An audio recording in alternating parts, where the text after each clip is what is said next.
Good morning, I'm Dylan Gonzalez. Cleveland Browns head coach Todd Monken spoke to the media yesterday and got plenty of questions about the ongoing quarterback battle between Deshaun Watson and Shedeur Sanders. Here's Monken on if he's decided who will start the preseason opener against the Bears this Saturday. I have not. I anticipate the next couple of days. I'm kind of going through, they're each going to start a game. How do I want it that way? Does that make sense? Like it's not something, they're each going to start a game. Both the Cincinnati Reds and Cleveland Guardians are scheduled to be back on the diamond tonight. The Guards will take on the Detroit Tigers with first pitch at 6:40, while the Redlegs will be in Chicago visiting the White Sox. Coverage for that one starts on the Fan 2 at 7:10. This update is brought to you by Roosters. Roosters is giving away 12 ultimate Buckeye experiences, tickets, sideline passes, and trips to a Buckeye first-round postseason game. Register today at roosters.com.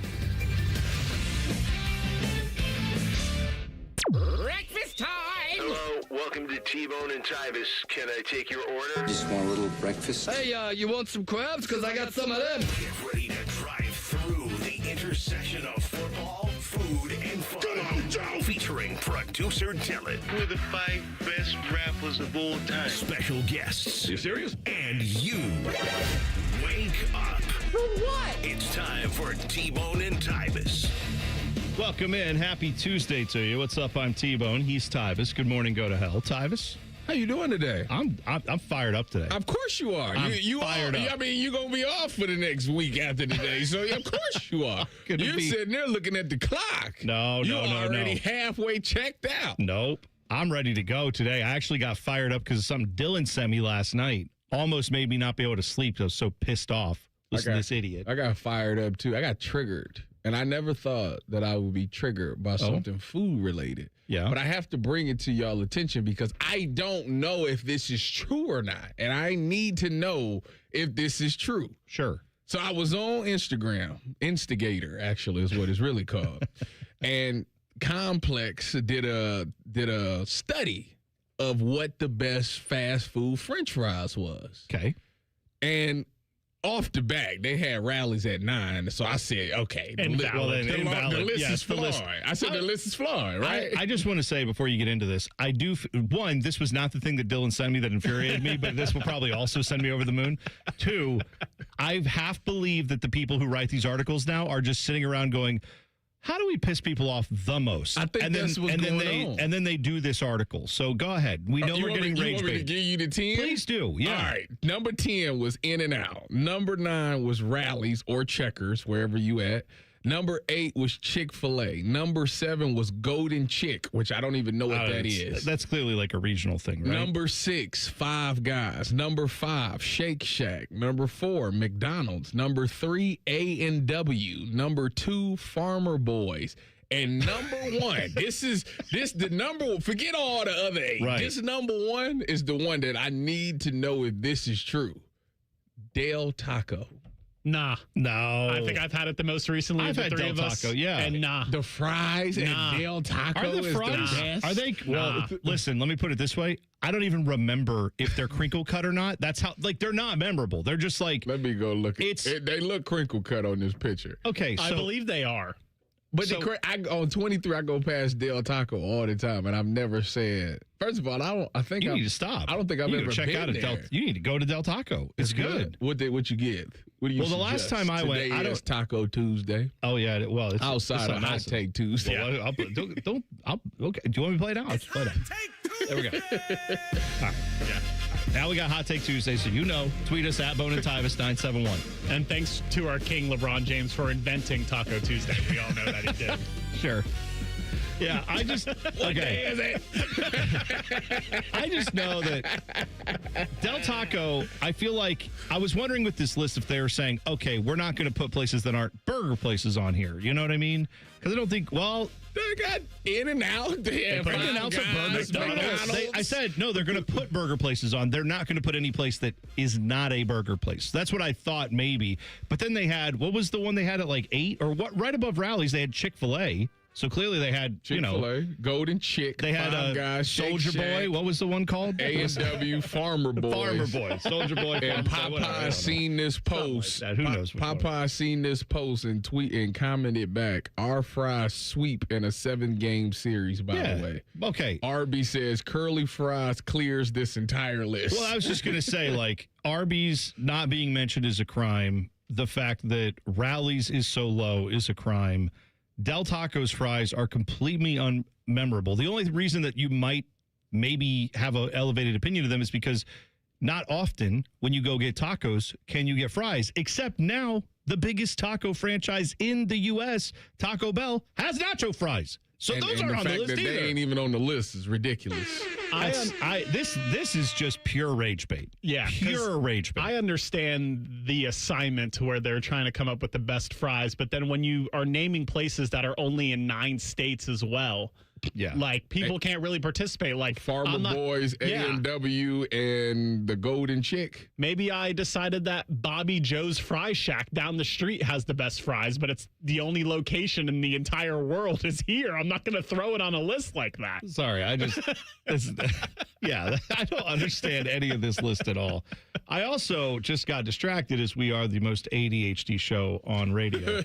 I look up at the Niners practice. I don't know if they're practicing near the substation or not, or if they've moved for a few. Nope, there it is. There it is. I say, see it right there. There it goes. I remember it like yesterday. But here's why I didn't see it at first is because, Tyvis, I know that the pants have gotten like above the knee. Yeah. You know, it used to be guys would wear them at their knee and then the knee pads would be there. And now that's just gone. And that's fine. I don't care. There are some dudes wearing literally shorts that my kids don't wear. Like my daughter's in cheerleading and they wear those like compression shorts that are essentially like I never told you the mostly story up their about thighs. Why are we now like these guys are not? They're wearing it's fine. Let them live. They're wearing essentially like underwear out there. Go ahead. Well, it's practice. So, but I'm saying, and turned the channel anyway. Anyway, I don't know how I changed the channel over here. It hits RT. It reflects somehow. I was trying to see what you were seeing. But it's not. Again, if it was just like regular shorts, wear them. I don't care what length they are. It's the fact that they have the stripe on them like they're football pants. Oh no, they cut the pants, or some of them look rolled up. It doesn't make any sense. So let me tell you about this because this trend happened in real time and as I was living, as I was in the league. It started while you were in the league. Yeah. So what happened was, at that time, everybody was still wearing the long shorts, not long, but like they at least hit the kneecap, right? And until I went to San Fran, that's when it changed. I go to San Fran, I go out there and practice. I'm wearing my shorts and my pants the regular length. Yeah. And every wide receiver for that team came out there with them cut above, like to the mid thigh. I mean, okay, these are still shorter than that. And I looked at them, and I'm like, why? This must be a Cali thing. Like, why everybody got their shorts cut to mid thigh like that? They ran them routes and they ran them fades, and I couldn't keep up. So you know what I did? We were right up in there. Let me see them scissors. I cut them shorts.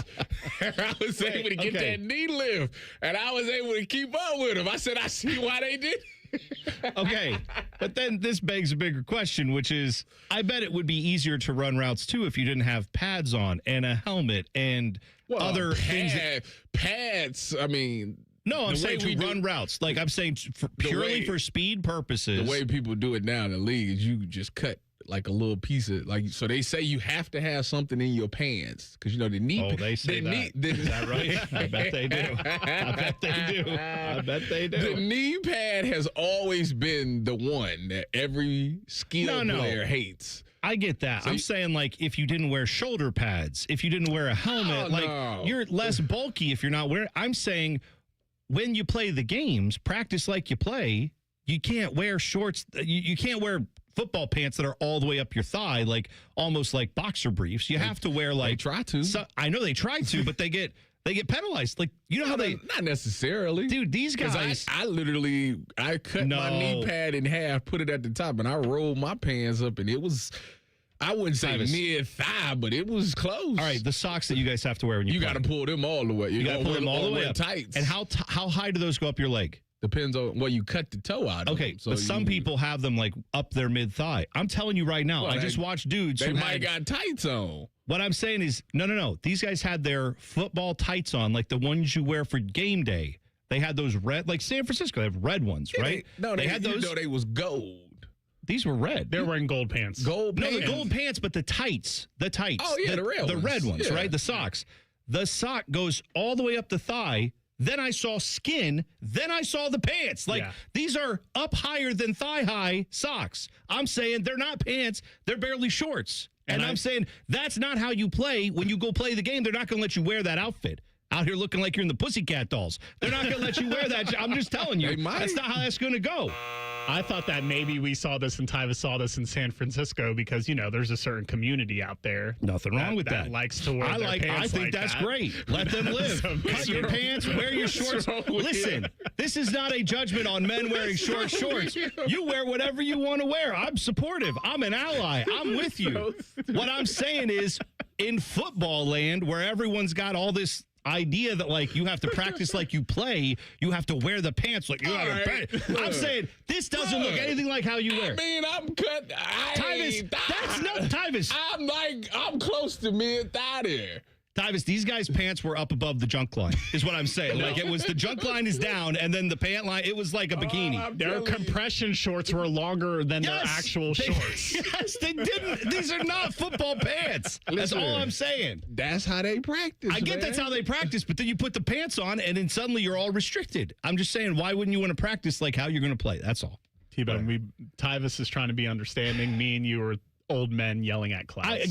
I don't care. Wear what you want. Again, if there are rules in the NFL, we got rules about everything. I'm just pointing that out. But yeah, in no way, shape, or form am I shaming men who wear booty shorts. You do you, king or queen or whatever you go by. I'm fine with whatever you want. I'll call you whatever. I'm with you. I support you. I am with you. All right. Todd Monken pissed me off yesterday. I'm going to play this audio for you next. T-Bone and Tyvis on the Fan. Fan traffic. From the Atlas Butler Plumbing Services Traffic Center. Some breaking news right now. If you were traveling towards downtown, we do see that 70 eastbound ramp is completely closed to 71 northbound after a semi was involved and actually jackknifed under a bridge out there. So we do have police officers patrolling the scene out there. That detour for you right now, 70 eastbound to East Livingston Avenue. Once you head there, get off and move back 70 westbound, eventually using that ramp to head 71 and northbound. I'm 10 TV's Brianna Albizu with your Fan Traffic. Kick off your savings when you buy or refinance your home with a Miller Lending no closing cost mortgage. Closing costs aren't mandatory, so don't fumble away your opportunity to save money. 8779 no cost. That's 8779 no cost. Or apply online at nocostmortgage.com. Mike Rowe here with a random fact. More than half of the homes that have basements in North America will experience water damage. It's true. Whether it's basement moisture, flooding, or bowing walls, do yourself a favor and call a groundworks company. I spent some time working with these guys. They're the real deal. Their people are trained and certified to waterproof your basement and stabilize your walls. Schedule a free inspection with Ohio Basement Authority, a groundworks company.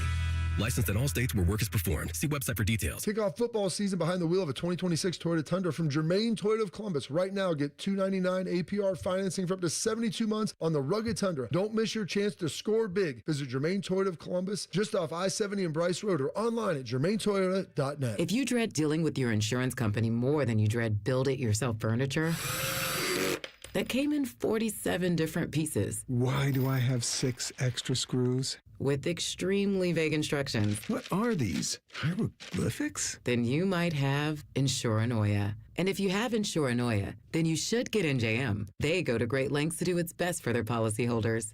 No jingles or mascots, just great insurance. NJM.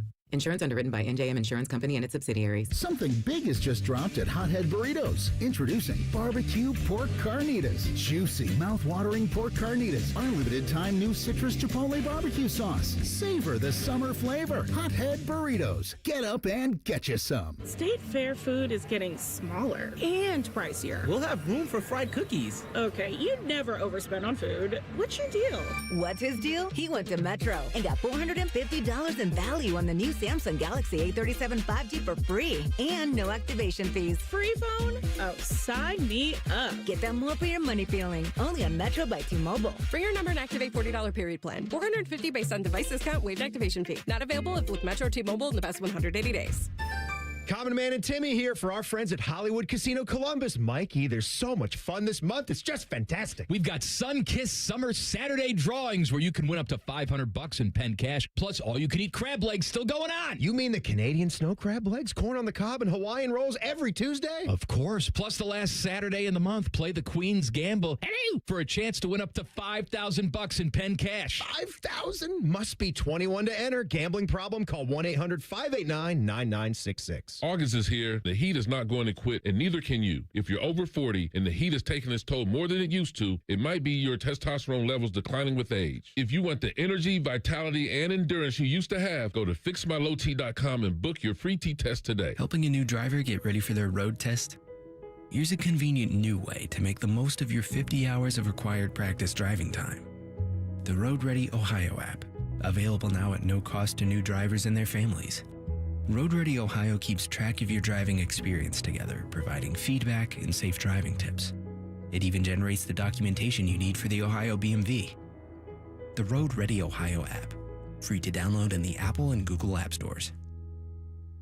The Ohio chapter of the International Society of Arboriculture, or ISA, encourages you to schedule your winter tree work during the summer. It's a smart choice because it often secures better Ohio ISA certified arborist contractors availability. In some cases, you can lock in off-season pricing or discounts. Plan ahead before winter storms hit and remove problematic trees on your property before they cause damage. You can find your highly qualified Ohio ISA certified arborist at trees4ohio.org. That's trees4ohio.org. Rothman and Ice. I'll find something to do. I've got some money. We just talked about winning the lottery. That's what this whole conversation is based on. Rothman and Ice. Weekdays at noon. Sponsored by Pella Columbus. The Fan. Fan weather. From the Logan AC and Heat Services Weather Center. We have a 10 weather impact alert in place for you to keep an eye out for heavy amounts of rainfall, gusty winds, and the possibility of seeing those strong to severe storms throughout the rest of the day. During your morning hours, we're expecting another round of rain, a little bit of a break with mostly cloudy skies, highs right around the mid-80s, and then again another round of rain and storms tonight. I'm your 10 weather impact meteorologist, Lily Aldrich, with 97.1 The Fan. There's nothing Bo Bishop can't do well, except find competent co-hosts. Bishop and Friends. Weekdays from 9 to noon. The Fan. Just a reminder, Tyvis thinks all pizza tastes the same. Also a reminder, Tyvis was born without taste buds. You're listening to Bone and Tyvis. The Hot Take Tuesday. Our guy Quentin in the chat. Thanks for listening, Quentin. He said, Hot Take Tuesday, 5-inch inseam shorts are superior. That's too deep. Anything that hits the knee is basically capris. I wear short shorts so I can flex my quads and get tips while I'm on my route. Gets the grannies going. So he's a delivery. Yeah. He's a delivery driver, so he brings you your packages. Apparently, that's not the only package he's packing. You know what I'm saying? Like, good for him. Bring your package. All your packages. Get your money. Get your money. Yeah. No one on this show is going to hate you for trying to get some more bread. No. I mean, hell, Tyvis would be doing OnlyFans if it wasn't for this. So, like, I'm just saying, I respect however you got to get it. Do what you got to do. No, I'm good with that. Don't disrespect Tyvis like that. Tyvis wants to be in bigger productions. He would be in the actual industry. He wants stuff that has a budget. Yeah, he's a porn star. Thank you. He's not trying to DIY this. Exactly. This is not a low budget film. No crowd surfing money. He's not trying to be on the Blair Witch Project. He's trying to be in The Exorcist. There's different levels to the horror genre. Calm down. You got to hold the camera yourself. It's too much work. Yeah, that's right. So we're all millennials and all remember that, like in the early 2000s, that people were practically wearing shorts as pants, and then we've slowly gone up from there. I think the proper short length is approximately 1 inch above the knee.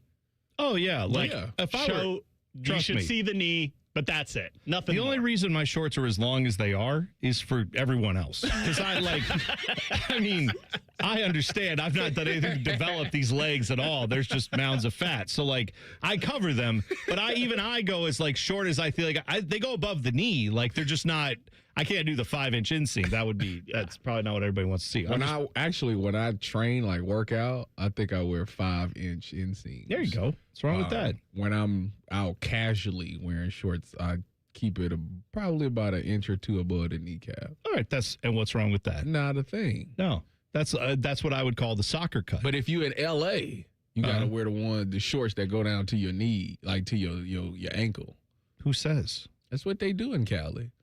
I think that is now we highlight sometimes we see cultural differences that we may have witnessed because out there. I know what you're talking about. I also know there are a lot of people on the West Coast who are wearing shorts that are like, are those men's or women's? And they're just, it doesn't matter. Who cares? Speak your truth. Wear your truth. I'm fine with that. Let them live. But to each their own. So this is Todd Monken. Frustrated me yesterday. As you know, usually on this show, whenever I say Todd Monken had something to say, I don't actually play what Todd Monken actually says. I play this. I like being stroked. Because that's the only thing he said of relevance to me so far since he's been there. However, yesterday he said something stupid. Not this first part. Although this first part's kind of dumb. It's a minute long, and he's comparing. Mary Kay Cabot literally asked him, what are the differences you're seeing between these two quarterbacks? What has impressed you about both of them, okay? So here is what he says. And at first he talks about Shedeur. It's the second part that he talks about Deshaun that I'd like you to pay attention to, please. I've been impressed with all of our quarterback room. I'll start with that. But I've been impressed with both players and the way they've handled, right, the back and forth of the reps. And we're trying as best we can to balance the reps so we give both of them an opportunity to showcase their skill set. It's never going to be perfect, and they've handled that great. Shedeur today was great. There wasn't, sure, maybe Saturday would have preferred to be with the ones. I'd be pissed if he wasn't. Like, all of our guys should want to be with the ones.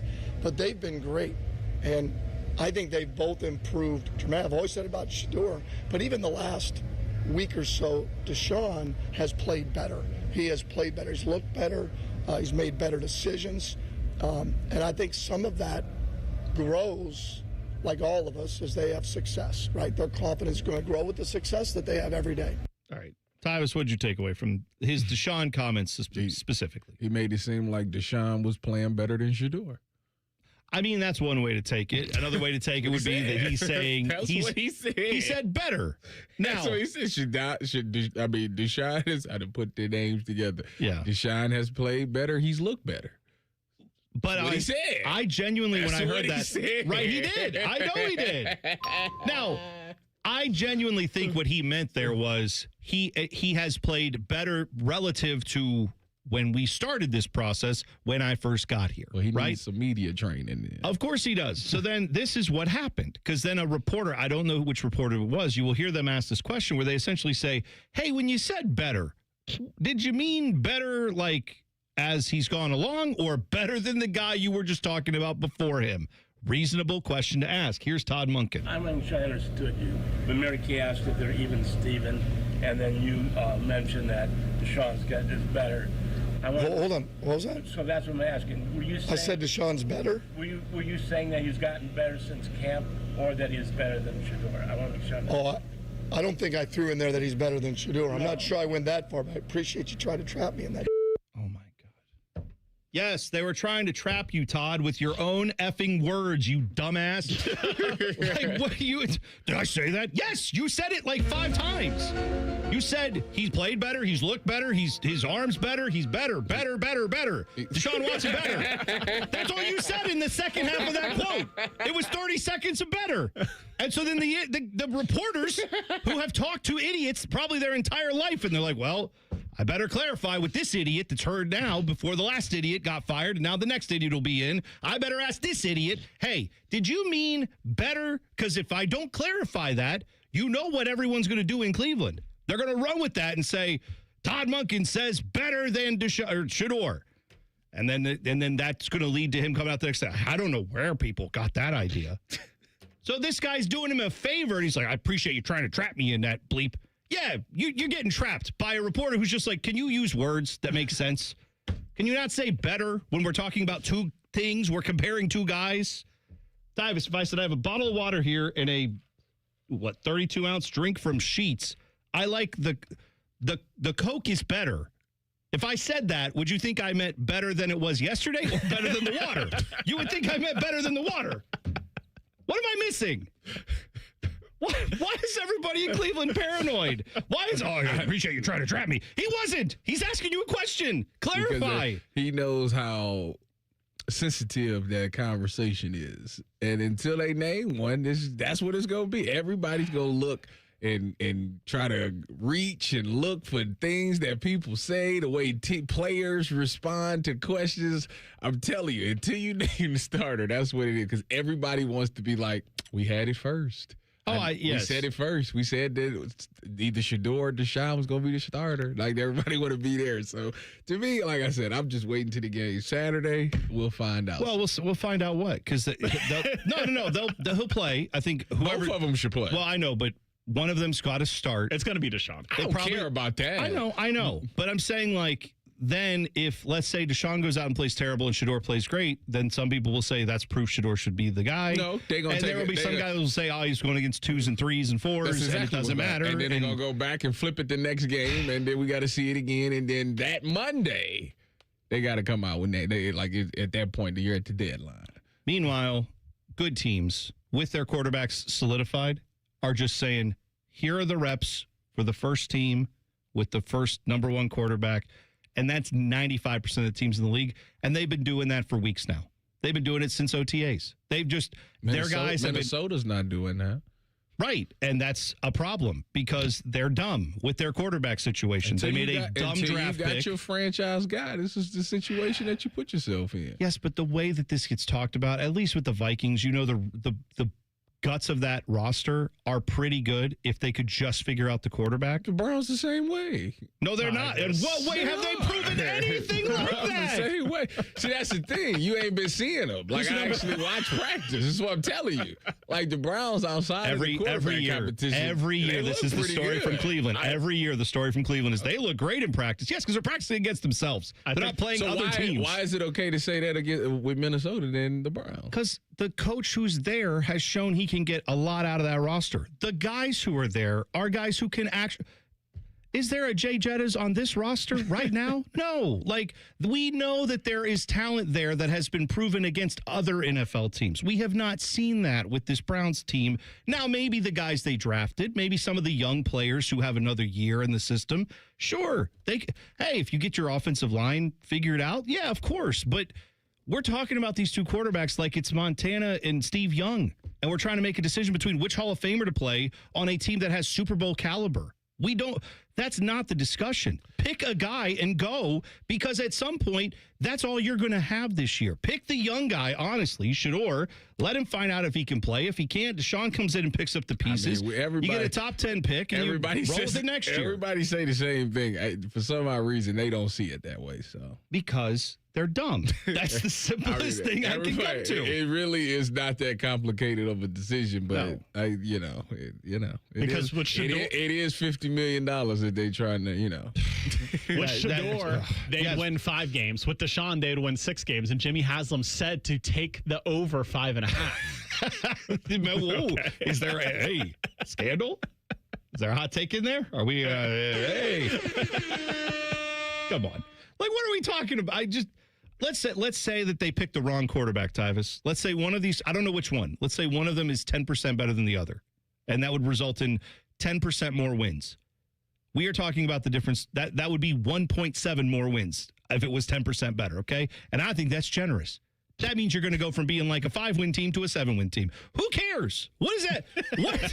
You're still not getting a top 5 pick, and then you're still not in the playoffs, and you're still in no man's land with this roster. Like, I don't see what they see. But of course, up in Cleveland, they've all deluded themselves into thinking this is the biggest decision in the history of the world. But in fact, what it actually is pick a guy and let that guy get all the reps. It's very simple. You're not trying to lose. You're not trying to lose. Build a winning culture. So some of us think you might actually win more games if you just gave the one guy all the reps and let him figure it out.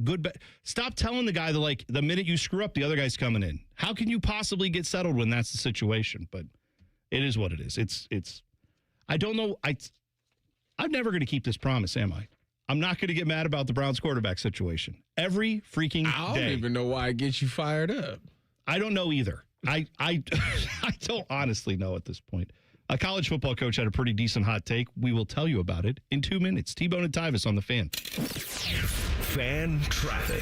From the Atlas Butler Plumbing Services Traffic Center. Looking at several crashes happening right now throughout the metro, starting just south of downtown in our southwest area.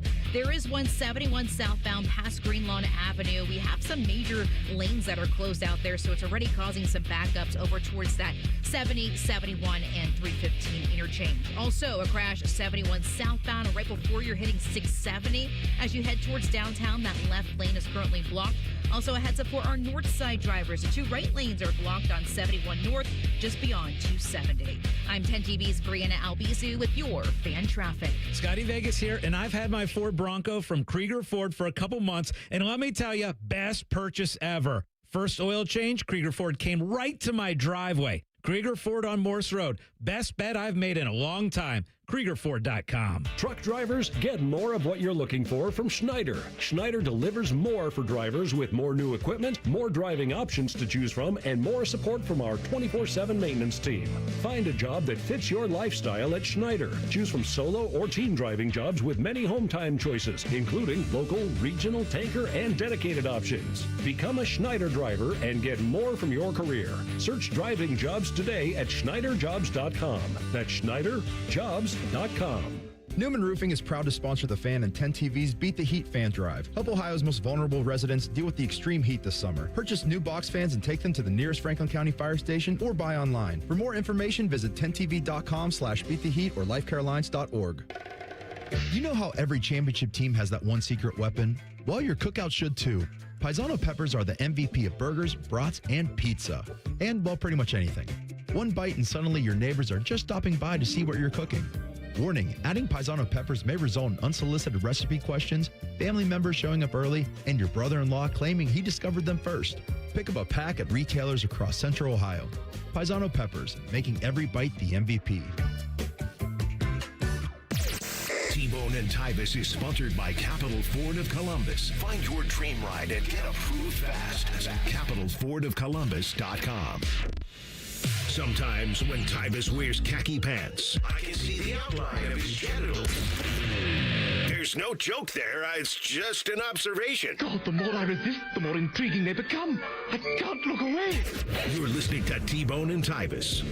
Dylan, the Nile is not just a river. So Tyvis found a list. This is from Scott Kazmar on Twitter. Let him live. Sports writer.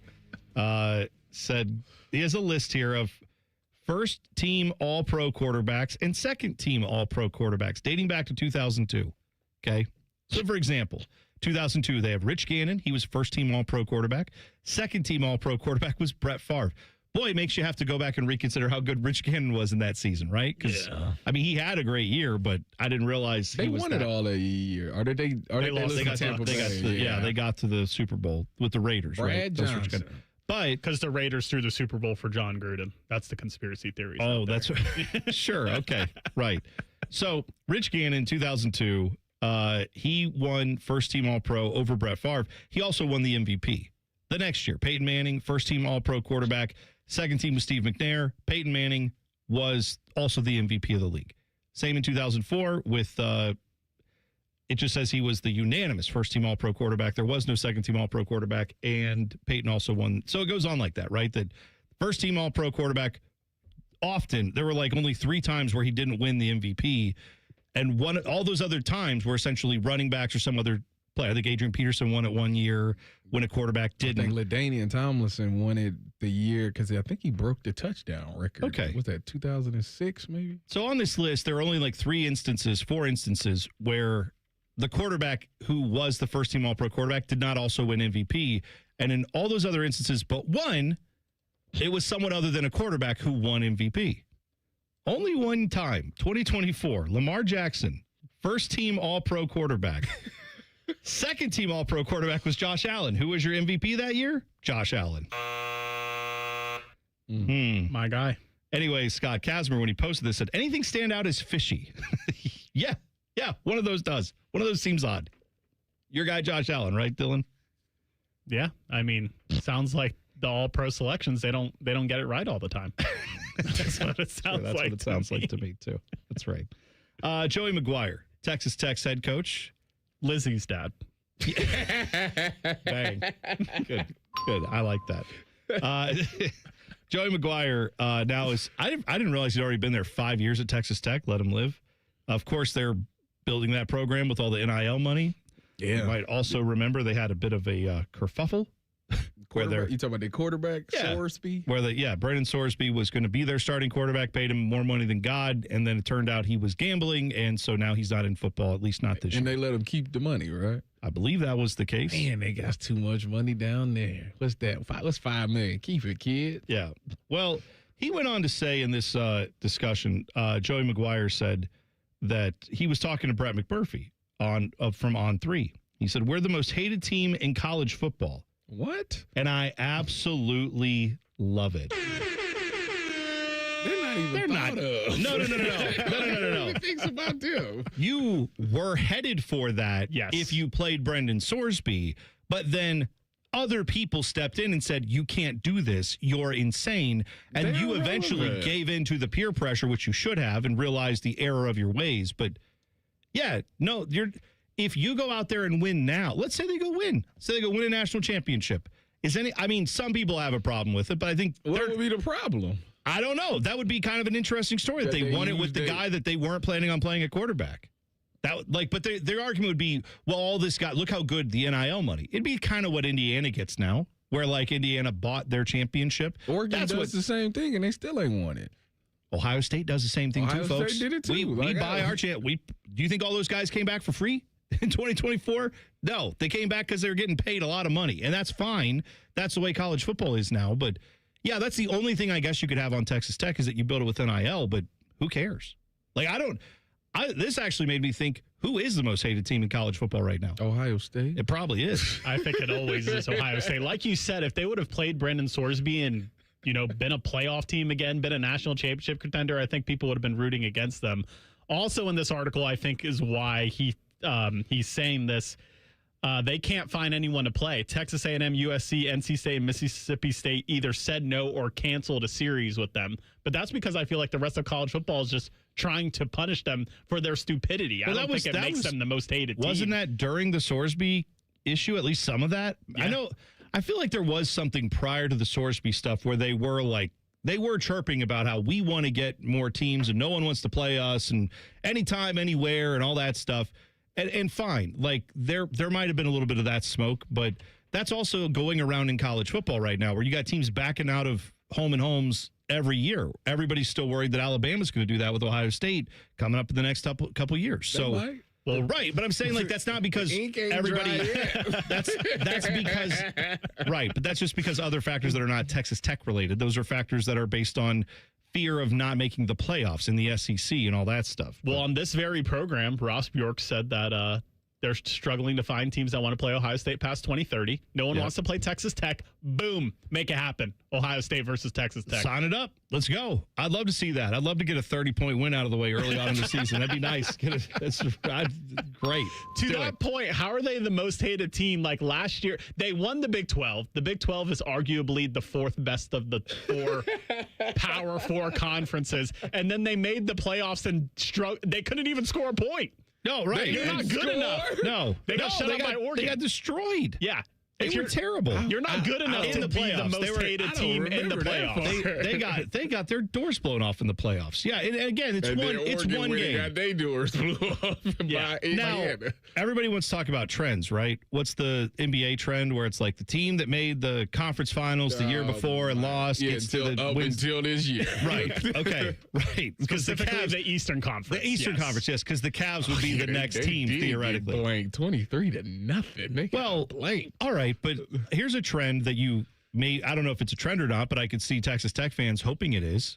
The team last year or 2 years ago that everyone talked about with wow, their NIL money is up. They're playing better. They got into the playoffs. Questionably, some people thought, maybe they don't deserve to be there, was Indiana. And they got their doors blown off. No. That's what Herbie said. It was technically Tennessee. Tennessee, I know. But that was the narrative. We skipped past that because it was the SEC. Oh, Herbie and Sean McDonough during the game was just like, I'm sorry, folks. I apologize for this game. Then yes, it happened with the SEC too. I'm just saying, Texas Tech, maybe this is your year. Indiana the next year came back and won the whole damn thing. Maybe this is your year to do that. It's going to be an uphill struggle. No quarterback. It doesn't matter. People like Will Hammond. They'll figure it out. Yeah.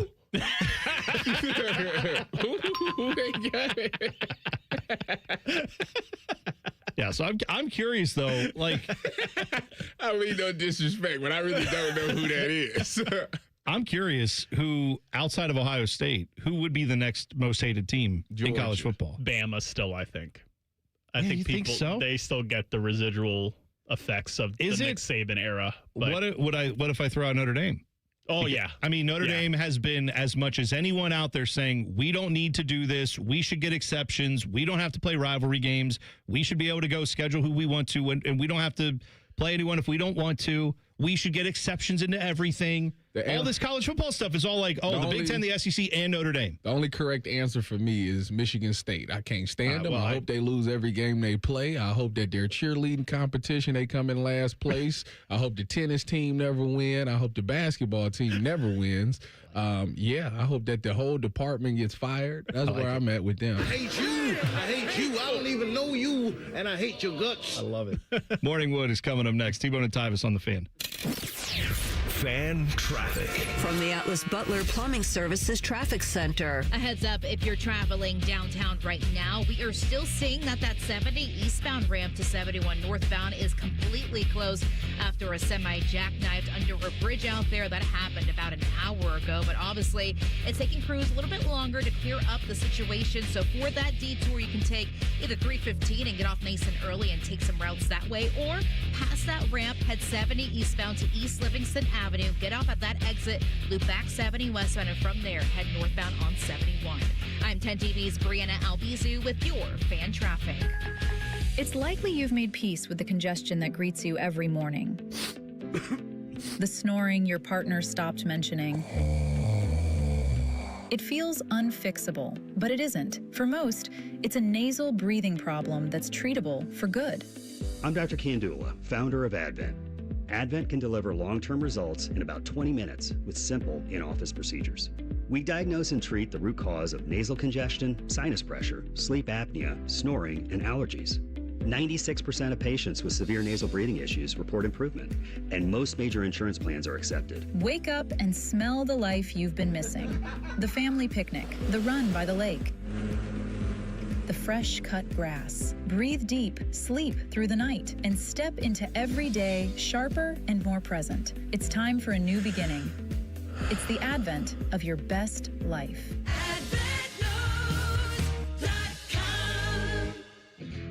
CEC Turf and Tractor is growing.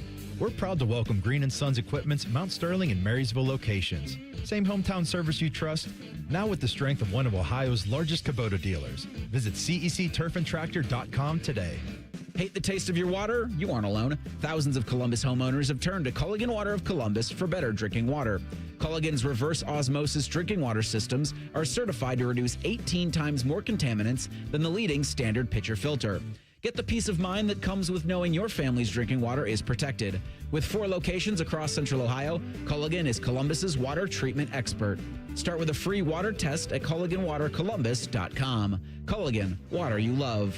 Contaminants may not be in your water. From military life to a rewarding career in IT, kickstart your new journey in a matter of months in the fields of IT and cybersecurity, including AI. Learn more at mycomputercareer.edu/CWP. Financial aid is available for qualified students, including VA benefits. Once there was a man who couldn't stand. A mom who couldn't wait. A scientific community that said it couldn't be done. And then you. And then I. And then we. Brought neuromuscular disease into screaming color with the Muscular Dystrophy Association. For 75 years, our voices have thundered through the halls of Congress. We've willed the impossible into existence. We've pushed the science, raised the funds, shifted the narrative, and transformed the reality of life with neuromuscular diseases. For 75 years, we've built communities together. Established the field of neuromuscular medicine, and made it thrive. Call that a legacy. Call it impact. Call it momentum. Just call it ours. Because it's the generations of community heroes that give MDA the strength we have today. And until neuromuscular disease is a thing of the past, you couldn't stop us if you tried. Join us and celebrate 75 years of breakthroughs at MDA75.org. Are you a smoker of delicious chicken wings? Then fire up your team for the Sunbury Smokin' Hot Wing and Music Fest, sponsored by the Fraternal Order of Eagles 3614 in Sunbury. Join us October 3rd for a full day of wings, beer, music, and competition. Spots are limited, so register now at smokinghotevents.com. Best of all, you'll help support two incredible causes: Big Walnut Friends Who Share and the Ohio Fallen Heroes Memorial. So bring the smoke and sign up now. smokinghotevents.com. Nothing feels better on a hot summer day than coming home to a nice air-conditioned house. If your AC is on the fritz, don't sweat it. Call the pros at the Waterworks Heating and Cooling. We service all makes and models and can provide great savings on a Lennox home comfort system that delivers that perfect feeling. The Waterworks Heating and Cooling Services. Call us at 614-232-2222 and schedule fast service today. The Waterworks. Better care, better value, better results. If only there was a radio show that constantly talked about Ohio State athletics. Well, good news. It's real, baby. The Buckeye Show. Weeknights at 6. Proud to be your flagship home of the Buckeyes. The Fan, Ohio sports destination. All your favorite fan shows are available when you want them. Head to 971thefan.com and hit that subscribe button. The Fan, Ohio sports destination. Tyvis Powell helped the Buckeyes win a national championship. T-Bone watched Tyvis Powell help the Buckeyes win a national championship. Equally important, you're listening to T-Bone and Tyvis. More of your hot takes coming up. Rusty in the chat actually had one. It's Hot Take Tuesday. If you buy lettuce and end up getting diarrhea, you don't keep eating the lettuce. That's what Cleveland is doing with Deshaun Watson. Damn. Yep. Spot on, Rusty. That's what makes me mad about it is we're just sitting here doing the same old thing. I already bought this lettuce, though. And it's like, yes, it's not good. Why are you eating it? Great call. Great call. I won't have a Saturday at all this Saturday. And next Saturday, I won't have a Saturday. Don't look at Because you're eating lettuce? No. Oh, because it's preseason football. I forgot. My whole day is gone on Saturday. I am excited for it because we are getting closer to the end of this conversation because I'm sick of it myself. And because the reality is we gonna see them all. We gonna see them all this season. Like that's just kind of how it's been going for the last 4 years around here. You see all four quarterbacks. You just inspired a question for me, but I guess I know the answer. Oh, hey, there we go. All right, are we ready to hit it? Let's get into the questions. It's good to know where you stand on the important issues. Oh my! This is Morning Wood. All right, Dylan Morningwood, question number 1. All right, so we know that the Pro Football Hall of Fame ceremony was last weekend, and this is bringing up conversations about who's going to be in next year's class. Here are some of the players that are eligible for the first time. Gronk, Big Ben, Adrian Peterson, Tyvis's boy Richard Sherman, Cam Newton, Antonio Brown. How many of those guys would you put in the Hall of Fame? Well, I would put Big Ben in for sure. Is he as first much ballot? as I hate him. Yeah, I mean, Tyvis. He's won. What are we talking about? I mean, he won a Super Bowl and he's a great player. Yeah, Didn't he win 2 Super Bowls? 2 Super Bowls. Yeah, I'd put him in first ballot. I don't have any love for him personally, but as a football player, if that's what we're judging on, yeah, he goes in first ballot. Gronk for sure. Gronk's a Hall of Famer, yeah of course. Who I'm trying to remember. Adrian Peterson AP for sure. Yeah. And again, also have my personal druthers with him off the field with, whooping his kid. Yeah, specifically the fact he had to go to little Joe Jackson. That's all. A lot of Joe, but whatever. Like we're talking on the field. I'm more disappointed in Adrian Peterson getting beat up by that average Joe in the bar than him beating his kid. He didn't get beat up. Okay, it was probably the fight just looked terrible. Some average dude at a bar. I agree. I just want to point out the only reason we know like Adrian Peterson spanked his kid was because the police were called. It wasn't like he spanked his child. Did he get in trouble for that? Yes. Like I'm saying, it was more than just like, oh, that's his choice as a parent. No, it's like he he was hurting his child, according to the authorities. All right, So, let's get into the more fringy guys. Sherm, Cam Newton, Antonio Brown. No Sherm. Let's not even ask him on Sherm because he's just completely biased and makes no sense what he's saying. He was the best corner in the league, Tyvis. Who? Sherm. He had a couple years, I'd say. Until I got there. Sure. And then he wasn't even the best corner on his team. Tyvis was there. Is Terrell Revis already in, or has that happened Yeah, yet? Revis is in. Okay, Once Revis got in, you know they got beef. So once Revis got in, Sherm said, yeah. He in. Right, Come on now. So Sherm's, I would think, getting in at some point.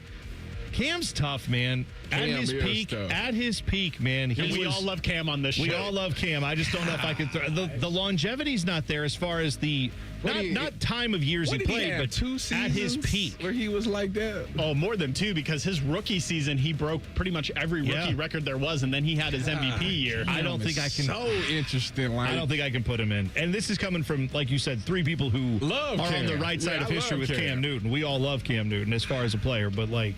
It's tough. By the way, it's tough, man. Tyvis, by your logic, Sherm is a lock. You got to stop hating on your boy because you got the all-team first pro. Were they ever the best corner in the league? 3 times. Yeah. First team all-pro. Yeah. Sherm. He's got to be.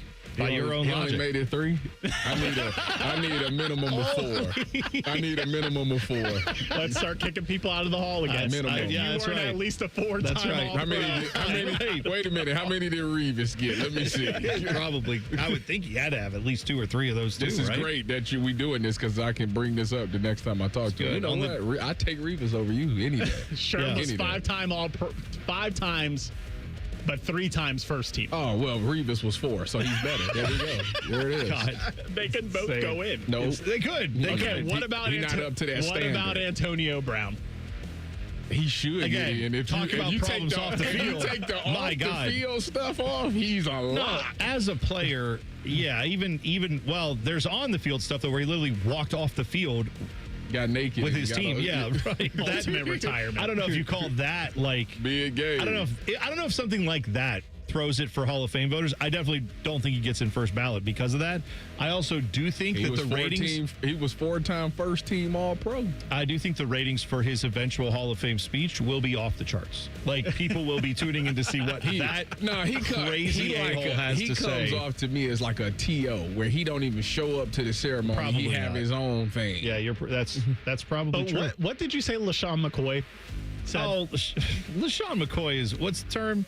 Shady? No, he's on dog food. He's on dog food. What did he say? He said it's between AB and Jerry Rice, and I'd take AB over Jerry Rice. You are out of your mind if you actually believe that. That's insanity. I think I'm on board with him. Dylan, you need to be drug tested too. That's insane. AB to me is the second greatest wide receiver to ever play in the NFL, and if he would have just first? Jerry Rice, but if Antonio, what are we talking about? Dude, you line up Randy Moss in his prime and AB in his prime, and AB doesn't even get looked at. I cannot believe you call Dylan just said what he just said. Perfect. This man just doesn't said, ruin Antonio Brown's life. Man, get out of here. This dude's got all the wide receiver records. He gonna say all of them. LaShawn McCoy. All I'm of on board with LaShawn McCoy. I take AB over Jerry Rice, but AB is the second best receiver ever. Who's first? Jerry Rice. If he just would have played longer, that's it. That's it. He's saying he doesn't have the longevity. You're if he saying was he's on more the along track, the line. Okay. he was on before Vontaze Burfict did what he did. Antonio Brown would have every receiving record. But he didn't, and he wasn't. And I understand they do put guys in the Hall of Fame who they give credit to for not having like the longest career. Like isn't I feel like Gale Sayers is like that, where he maybe played like 6 seasons, but they were awesome. And I think I'm pretty sure he's in the Hall of Fame. So like, yeah, I can understand that sometimes longevity, he'll get in eventually. AB? Yeah, of course. I'm saying I don't think they're putting him in just because of, stroking it in hotel pools and I don't think the stuff he says on Twitter. I don't know about all that. Murderers could get in, but people like Antonio Brown can't. I don't think that's the case. I think he'll get in. I just think the idea that he is anywhere near the league of Jerry Rice or Randy Moss, for that matter. He's in it. Who in it? AB. Dude, in the Mount Rushmore? No, he's saying put him in the I said conversation. I wouldn't put him in the conversation with those guys. I wouldn't put. I'm not going to give it to him. Wait a minute. The list, it goes Jerry, Randy, T.O. Yeah, I'd take all those guys over AB. All of those guys over AB. AB over T.O. And I was big on T.O. when he was. You taking AB over Julio? I feel over. Yes. Yeah, I'm not taking him over Julio. Man, who was what? What? I'm not taking. What?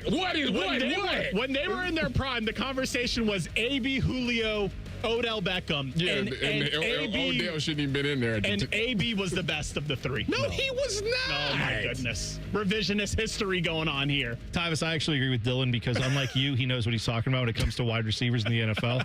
His expertise in covering them. Man's crazy. I think he has it right. I agree with Did you cover any of those guys? That's the non-football player, you Dylan.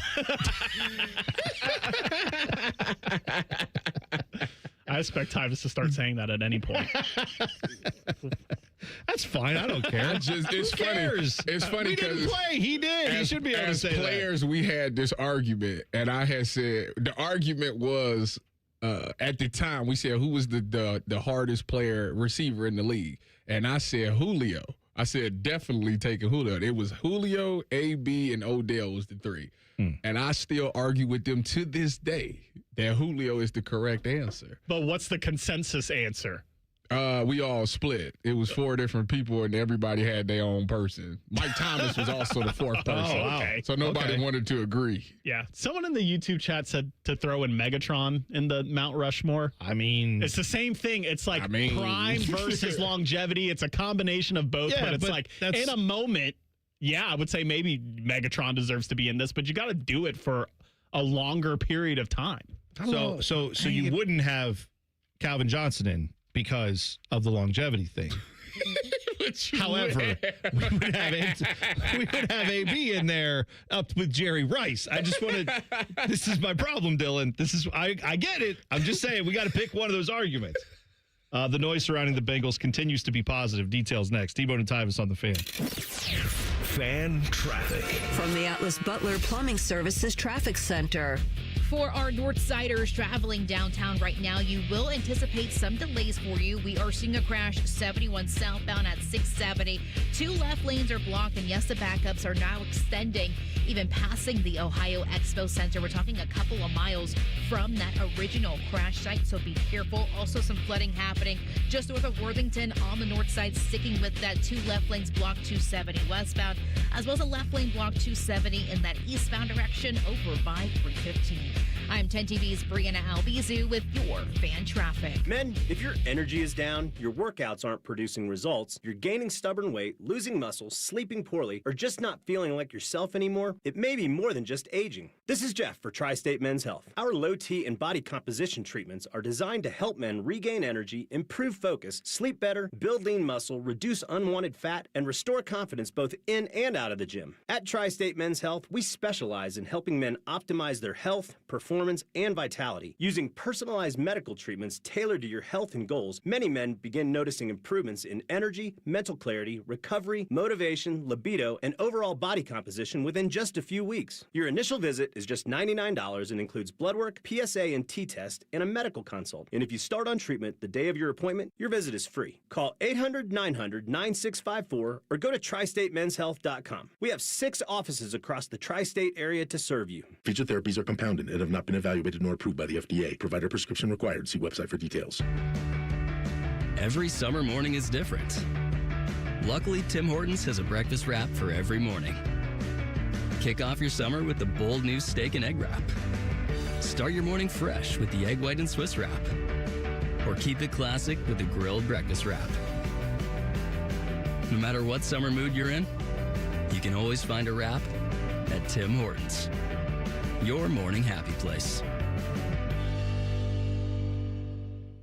Indeed presents hires you can't afford to get wrong, like a social media manager. Did you just post our Q4 earnings to your personal social media? Oh yeah, used the trending audio and everything. That's confidential financial data. Relax. It only went a little viral. The SEC just commented with the eyeball watching emoji. This is a job for sponsored jobs. This is what happens when you don't sponsor your job on Indeed. Next time, get matched with quality candidates with Indeed sponsored jobs. Visit Indeed.com/hire now and sponsor your job today. Out here, you know the drill. Animals are hungry, dogs are getting muddy, and you just noticed you're low on feed. Stocking up at Tractor Supply is easy on your wallet with our unbeatable prices on select shavings, retriever dog food, and Producer's Pride animal and poultry feed. From backyards to barnyards, we've got everything to keep your pets, animals, and livestock well fed and comfortable with low prices all summer.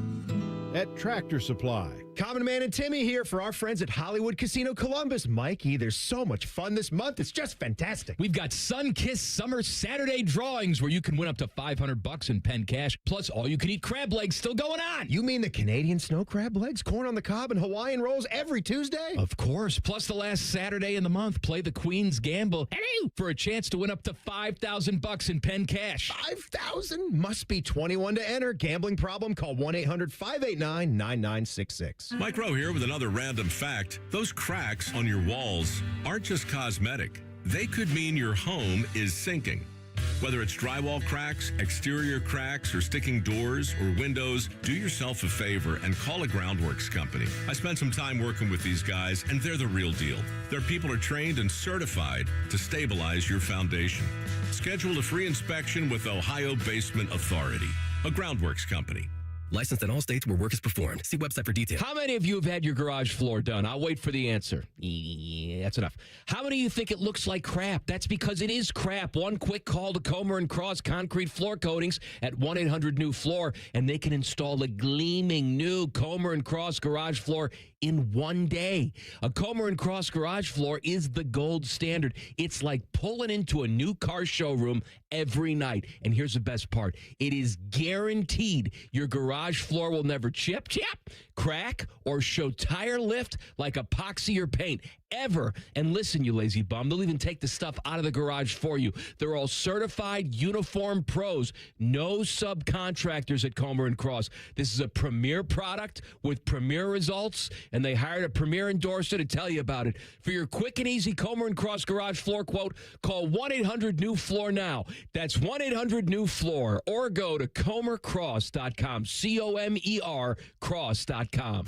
Broadcasting live from the McDaniel GM Superstore Studios. Driving excellence since 1916. Chevrolet. Together, let's drive. WBNS HD1 Columbus.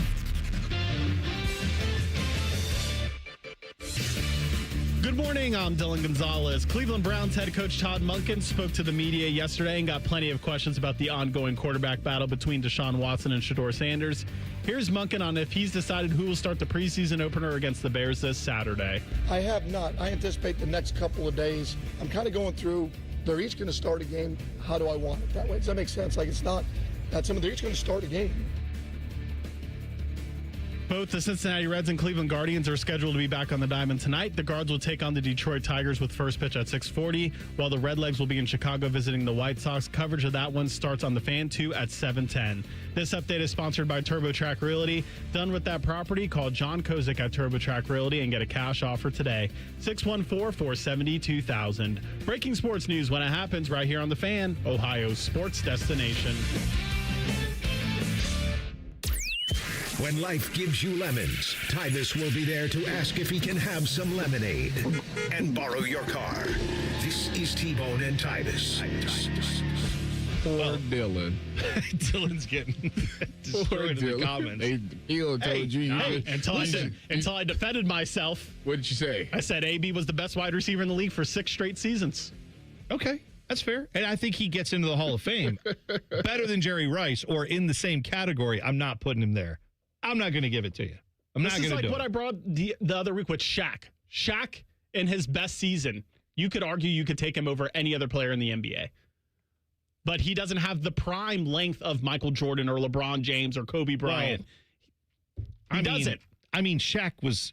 from 95 to 2003. I take Shaq first. What you mean? Shaq was like 95 at least, or maybe 94 to 2003. Almost 10 years where he was the dominant center in the league. Yeah, starting in 95 when the Magic beat the Bulls, the year that people want to erase from NBA history. That's right. You can't say Jordan that never lost. Because Hakeem. Well, I guess Hakeem was still there. Yeah. dogged him. I don't know if he dogged him. The team dogged the Magic, yes. And go look up the box scores. Go look at the stats. I have to go remember. And even Shaq admits that Hakeem cooked him. No, he did. No. I'm a big Shaq defender. I'm saying that I understand, but as far as, okay, yes, the only guy that got Shaq at that time was perhaps the greatest center, pound for pound, all that of his life. Like, of all of the NBA history, it could be him. Hakeem never gets mentioned that way, and he should, because he was as good as anyone who ever played the game from an offensive skill position when it comes to the center position. But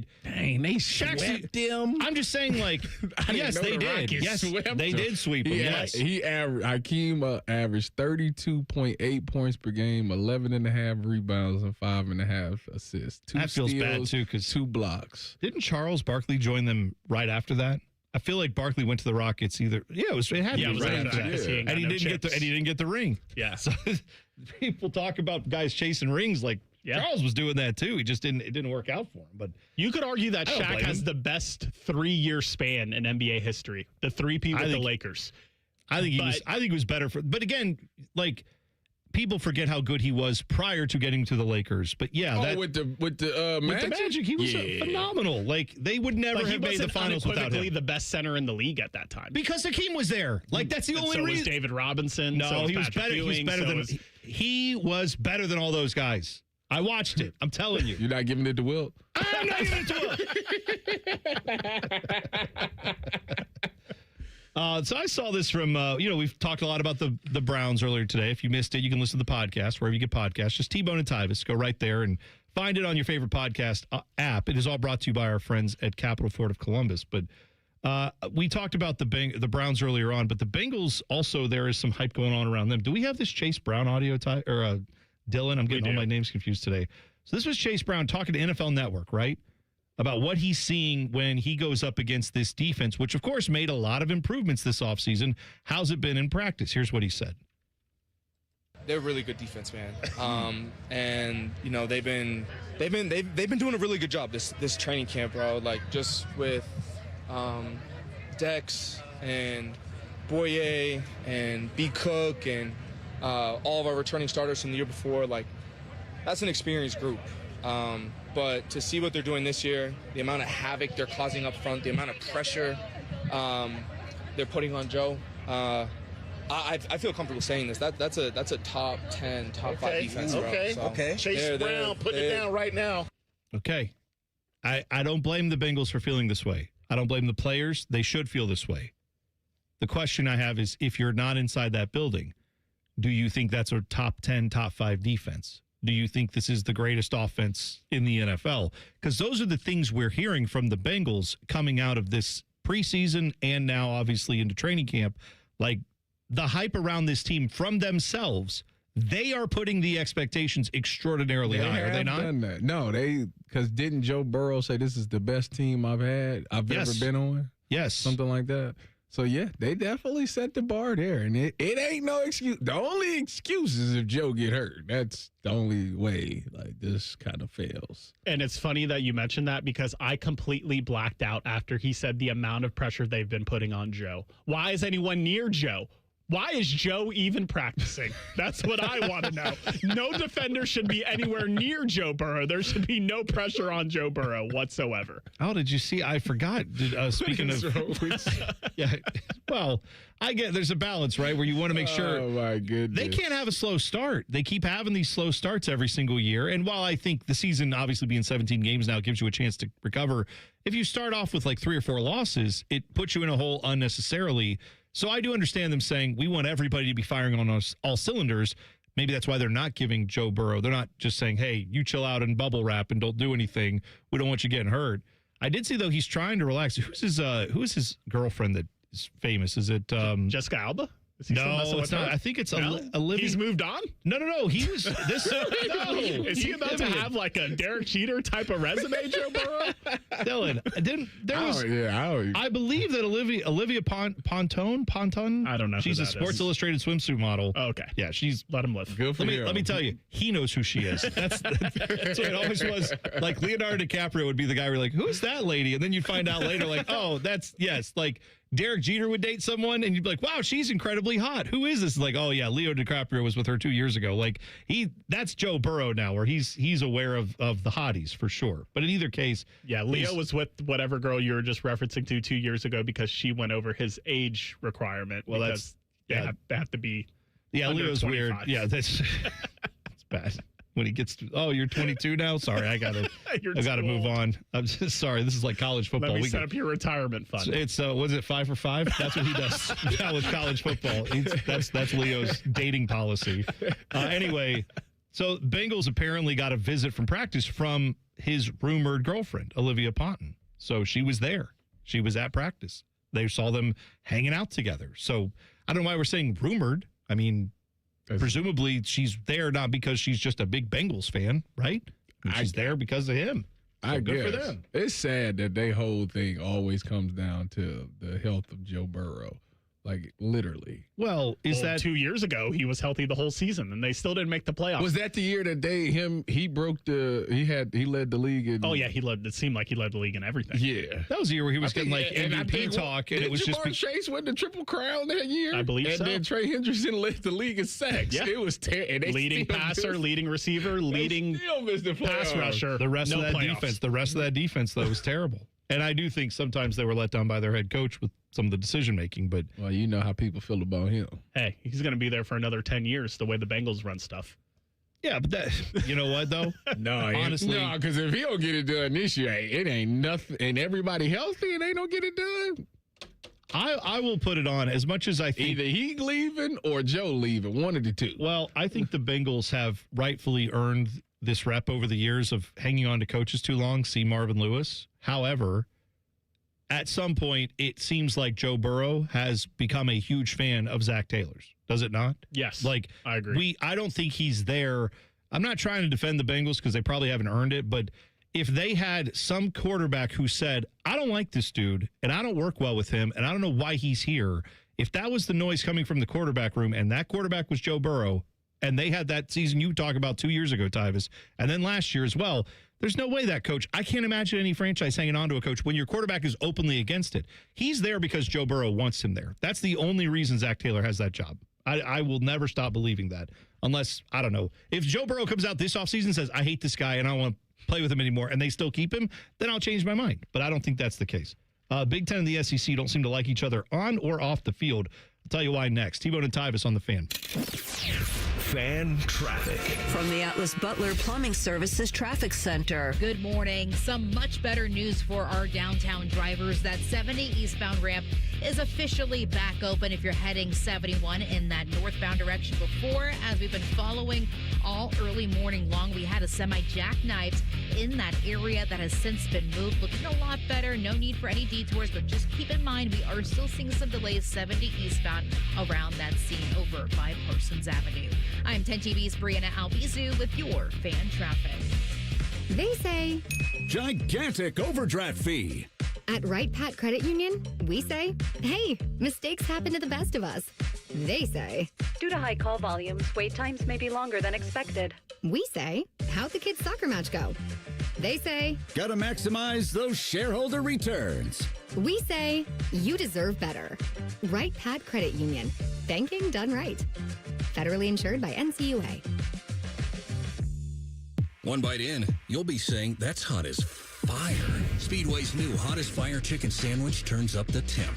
Eat the heat for $4.99 only at Speedway. Valid through 8/25/26. Participating stores. Exclude Speedy Cafe. See app for full terms. All the folks at Buckeye, night or day. My AC's still cooling, but something's not quite right. Seems it's working awfully hard, but I'm so hot at night. Let us have a look. We'll figure out what's wrong.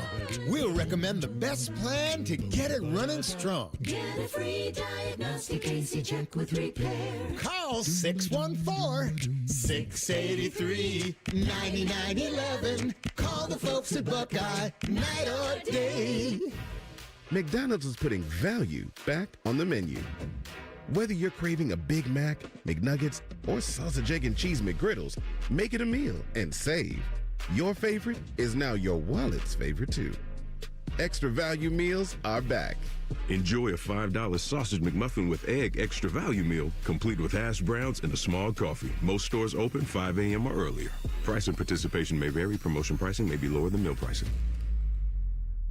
When your joints hurt every day and you've been told you need surgery, you better do your homework. Once a joint is replaced, there is no going back. Hi, it's Tyvis Powell. Before you schedule surgery, consider getting a second opinion from QC Kinetics. Whether you're dealing with pain from bone-on-bone arthritis, a torn meniscus, or years of wear and tear, surgery isn't the only conversation you should have. Talk to Dr. Tesner and his team at QC Kinetics about how they use regenerative treatment to deliver relief to patients like you here in the Columbus area. If you're a good candidate, they'll concentrate tiny healing tools within your body right on the spot that actually causes the pain. The whole idea is to give you a real shot at holding off surgery, or in some cases, even avoiding it altogether. And that's why it makes sense to explore every option before making a decision that can change your life. Don't just accept surgery as your only choice. Call QC Kinetics today for a second opinion and know your options. The conversation and consultation are totally free. Go to QCkinetics/Columbus or call 380-208-4544. That's 380-208-4544. Hey, it's T-Bone again. Sleep apnea doesn't have to rule your nights. Sleep Better Columbus has been treating snoring and sleep apnea for over 15 years with proven results and now has an office open in Marysville. Call 1-800-MORE-SLEEP or go to sleepbettercolumbus.com. Stop snoring, sleep better, live better. Helping a new driver get ready for their road test?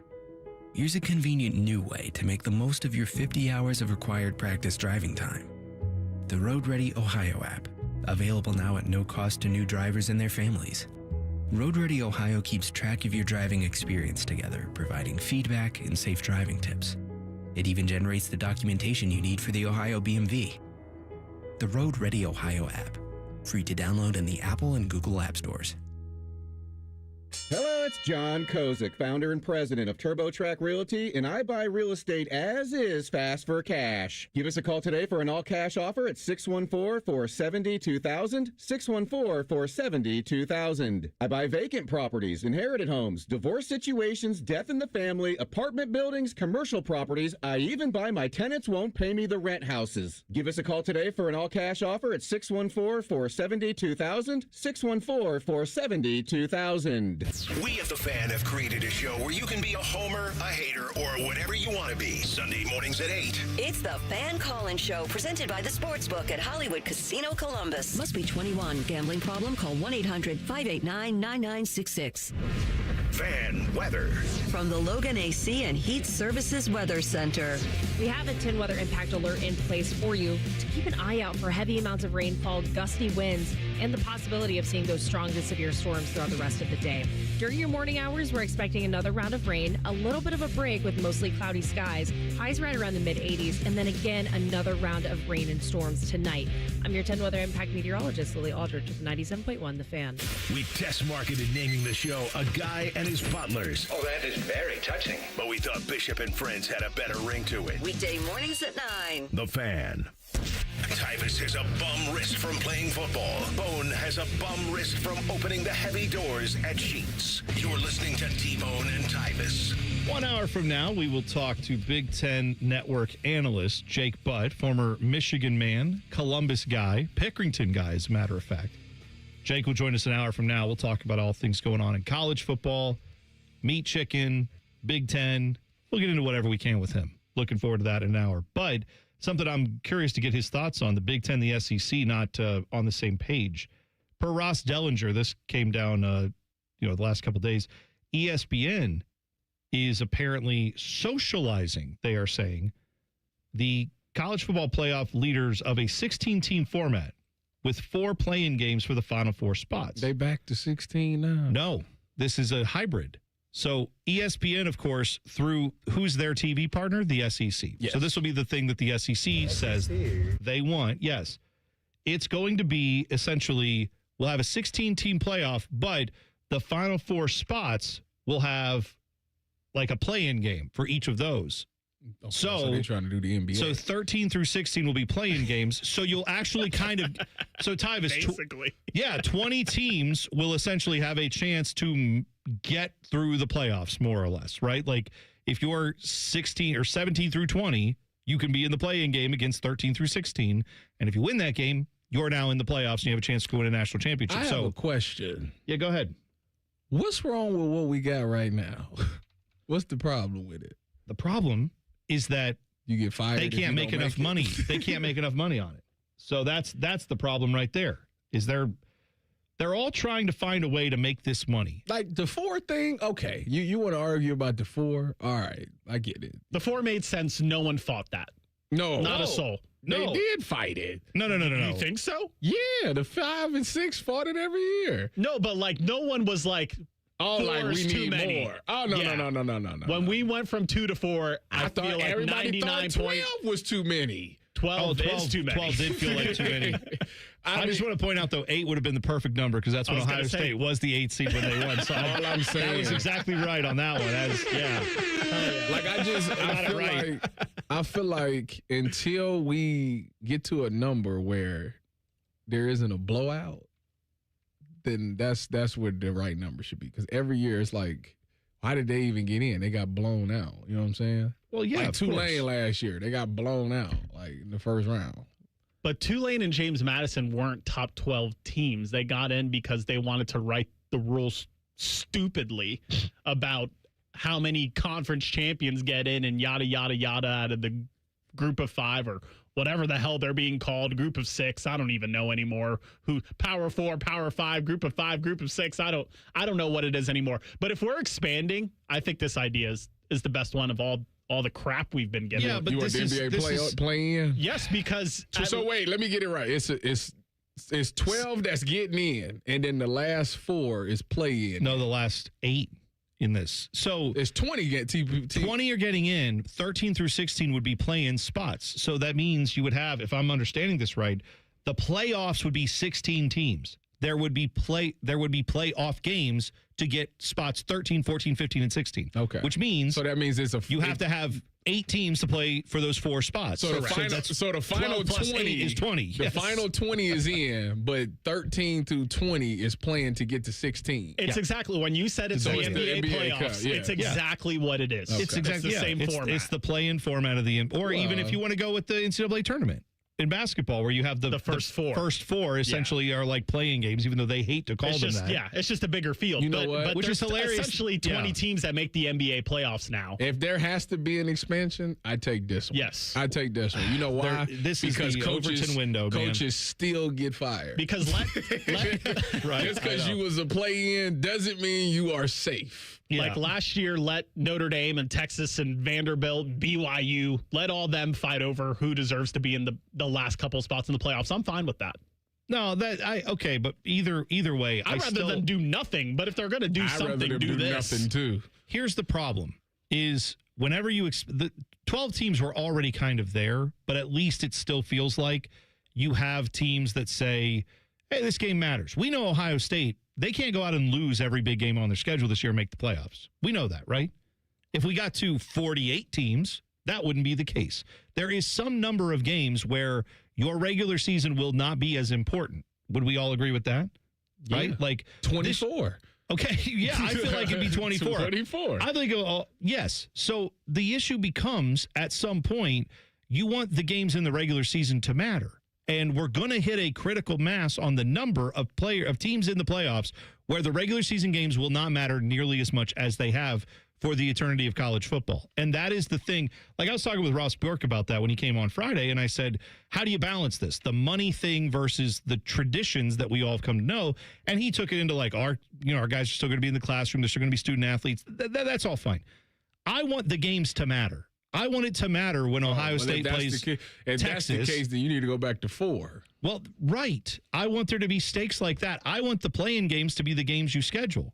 The argument, though, I get, is that if Indiana doesn't schedule anyone and Ohio State schedules Texas and then has 4 or 5 Big Ten games, that's not really the same strength of schedule. That's not fair.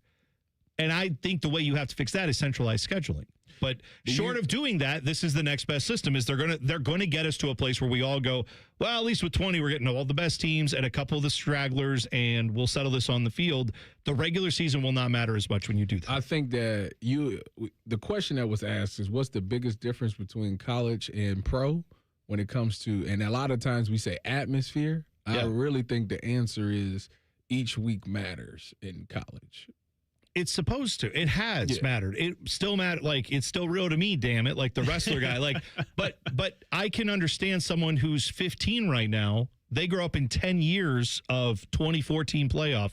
2010 playoff. Then it's just and like then I'm sitting there, and then you hear me in week 2 going like, oh my God, the Buckeyes couldn't move the ball against Texas. What's wrong with this offense? They're going to be like, who cares? I will it's say. It's week 2. They lost a game. I will say. That will go away. It was. And that's fine, but that's just going to change college football. It was something either last year or 2 years ago. I can't remember who it was. Somebody lost the game, and it was like a terrible loss. And I was like, if this was the 4-team playoff, this would actually mean something. Absolutely right. Right now, it's meaning. It's a great win for that program to upset them, but it doesn't really affect them. This system we have now is making us argue about 3 lost teams. 3 lost teams. Well, Dylan is in favor of it. I mean, big Bama guy. Bama guy didn't win a playoff game. I was justified. No, it ain't. Against who? Against another crappy SEC team. No, it does matter because it was not against a real team. It was against the crap from the SEC. All I'm saying is we shouldn't be arguing about the 3 lost teams. We should be arguing about the 1 to 2 lost teams maybe, but not 3 lost teams, not 4 lost teams, which if we go to 20, promise you there will be SEC teams with 4 losses. They'll say, well, look at who the 4 losses were against, though. And they were all within a touchdown. That's and then exactly what they're going to say. And we're never going to get past this. Yeah, if we have just a 2-team BCS, a 4-team CFP, a 12-team CFP, a 90-team CFP, the bubble teams are always going to be mad. We're not getting rid of that. But when it comes to this format that we're talking about, you guys talk about games mattering. It's not going to matter as much, but every game will matter because you have, okay, you want to get into the top 4 seeds because you want to get a bye. Okay, if you're not doing that, you want to have seeds 5 through 8 so you can get a first-round home game, or you want to get seeds 9 through 12 so you don't have to play in the play-in game. Like, those will make games matter, not as much as they did back in 2012 when only 2 teams were making the playoff, but teams are still going to play it out to the end because there's certain things that you're trying to achieve, whether it be first-round bye, first-round playoff game, or avoiding the play-in. First of all, let's get something straight here. There will be no team that goes out there and intentionally lose. I'm not saying that. No one's saying that. I'm saying that now people are saying that like games in November aren't going to matter. They're not as big as they used to and I'm be. saying in this format, the stakes are not as deep as they used to be. Yeah, in this format, they'll matter more in this new one than they do now, but they'll never matter as much as they did in the BCS era. They'll never matter. And again, let's be real. Those games mattered for about 6 teams in the BCS era, right? There were only if we're being realistic. Yeah, there were only 5 or 6 teams that truly had a shot at getting to the BCS if they were undefeated and ran the table. They were never.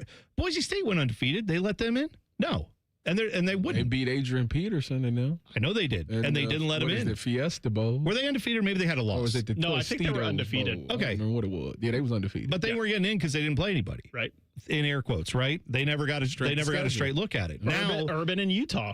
Right, yeah. But now what we're looking at is because you have when you get to 12 teams, when you get to 16 or 24 or whatever, when you get to all that, you are going to have a situation where you're clearly going to have teams that have no business being in, and we're going to get into these debates. So what it means now is, and I know this is why they're doing it, because that means like Iowa's games are going to matter more to non-Iowa fans. Iowa games will always matter to Iowa fans, right? Buckeye games will matter to Buckeye fans. We're all going to care about that's not the problem. Iowa's games matter to me. Good for you. Also, so by the way, just so you know, this whole plan probably isn't going to happen because the Big Ten has already come out and said we are 100% against this. Why? Because Fox doesn't like it. So ESPN wants the 16 plus 4. Fox wants the 24. So the Big Ten, aligned with Fox, says we're not going to support the ESPN SEC plan. And the SEC ESPN people are saying we're not supporting 24. So this is why we're at this place. I just look at 24 as a cop-out. Like, it is. Like, one, if you got a big-time, if you're a blue blood school, you're always going to be in it. No matter what, because they're just not going to take you out of the 24 because of who you are. Like that's as long as you don't make it ridiculous for them. That part of it at all. And I just like about the games mattering part. Yeah, I mean I'm very old school and I grew up in that one, but I can get over that part. I feel like there's no. Like you're trying to do too much parity. Like you're letting basically you're essentially telling the Big Ten and the SEC your teams is in. Well, you know what you're doing. Your top dogs is always in. What football league do we watch where it doesn't matter if you lose a regular season game in week 4, so long as you win the majority of your games, if you get to the playoffs and you're hitting momentum the right way? That's the NFL. And college football and the NFL should be two different things. Instead, college football seems determined to make itself as close to the NFL as possible. And whenever you compare yourself to the NFL, you're going to lose because you don't look like the NFL. You don't act like the NFL. And when people see those up close and judge them similarly, they're going to look at it and go, oh, yeah, this isn't what I fell in love with. Now, it hasn't hurt. College football right now still has a ton of people watching it, and maybe that will continue. But at some point, when you become NFL light, I don't know if it will. I also like the term they said they were socializing this plane. Yeah, what does that mean? Like they bought someone a beer. They're like, what do you drink? Also, how do you like your college football playoff? Well, I think those who socialize plans, does that then make them themselves socialists? Uh-oh. Just saying. SEC, known for being lovers of socialism. Michigan's new head coach, he's a socialist. I don't know. He talked about the rivalry game. You'll hear him in 2 minutes. T-Bone and Tyvis on the Fan. Fan traffic. From the Atlas Butler Plumbing Services Traffic Center. That left lane is still closed if you're traveling towards that southwest corner. 71 southbound just beyond Green Lawn Avenue. There is a crash out there. For our friends for the far east side over by Etna, be aware that right shoulder is blocked on 70 West, just passing State Route 310. And also, north side still seeing some flooding. 270 westbound and eastbound lanes are affected over by 315. Folks, that's just north of Worthington. I am 10 TV's Brianna Albizu with your Fan Traffic. Truck drivers. Midwest Logistics Systems is hiring local drivers to haul dedicated no-touch freight in your area. As an MLS driver, you'll earn predictable pay, drive familiar lanes, and get home every single day. No CDL? No worries. MLS now offers company-sponsored CDL training in select locations. Through this program, we'll pay for your tuition and lodging at a truck driving school and get you on the road to success after graduation. Don't wait. Explore jobs near you and apply today at MidwestLogisticsSystems.com. Hey, what's up? It's T-Bone. Let me ask you something. When's the last time a contractor did exactly what they said they would? On time, on budget, didn't give you any surprises at the end. With Baths R Us, there are no surprises. These folks started in Ohio and grew by word of mouth because they do it right the first time. On time, on budget.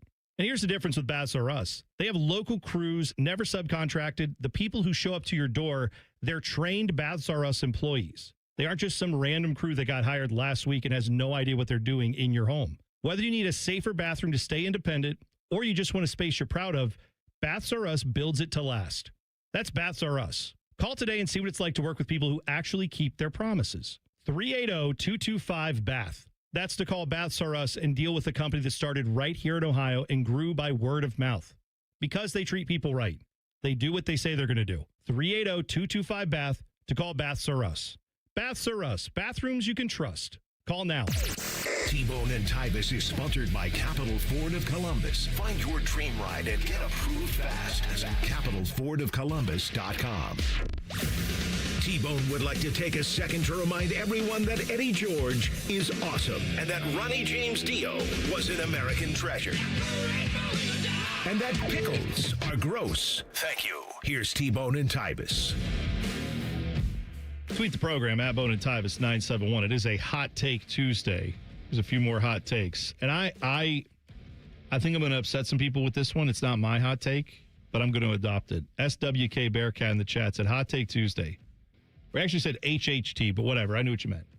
Hot Hate Tuesday? I don't know what that's saying. Whatever. Dr. Pepper is the worst soda ever. Oh, man. You just insulted my whole family. Wow. I don't like Dr. Pepper. I don't like Dr. Pepper. He said, this is SWK Bearcat says, it's disgusting and I've always hated it.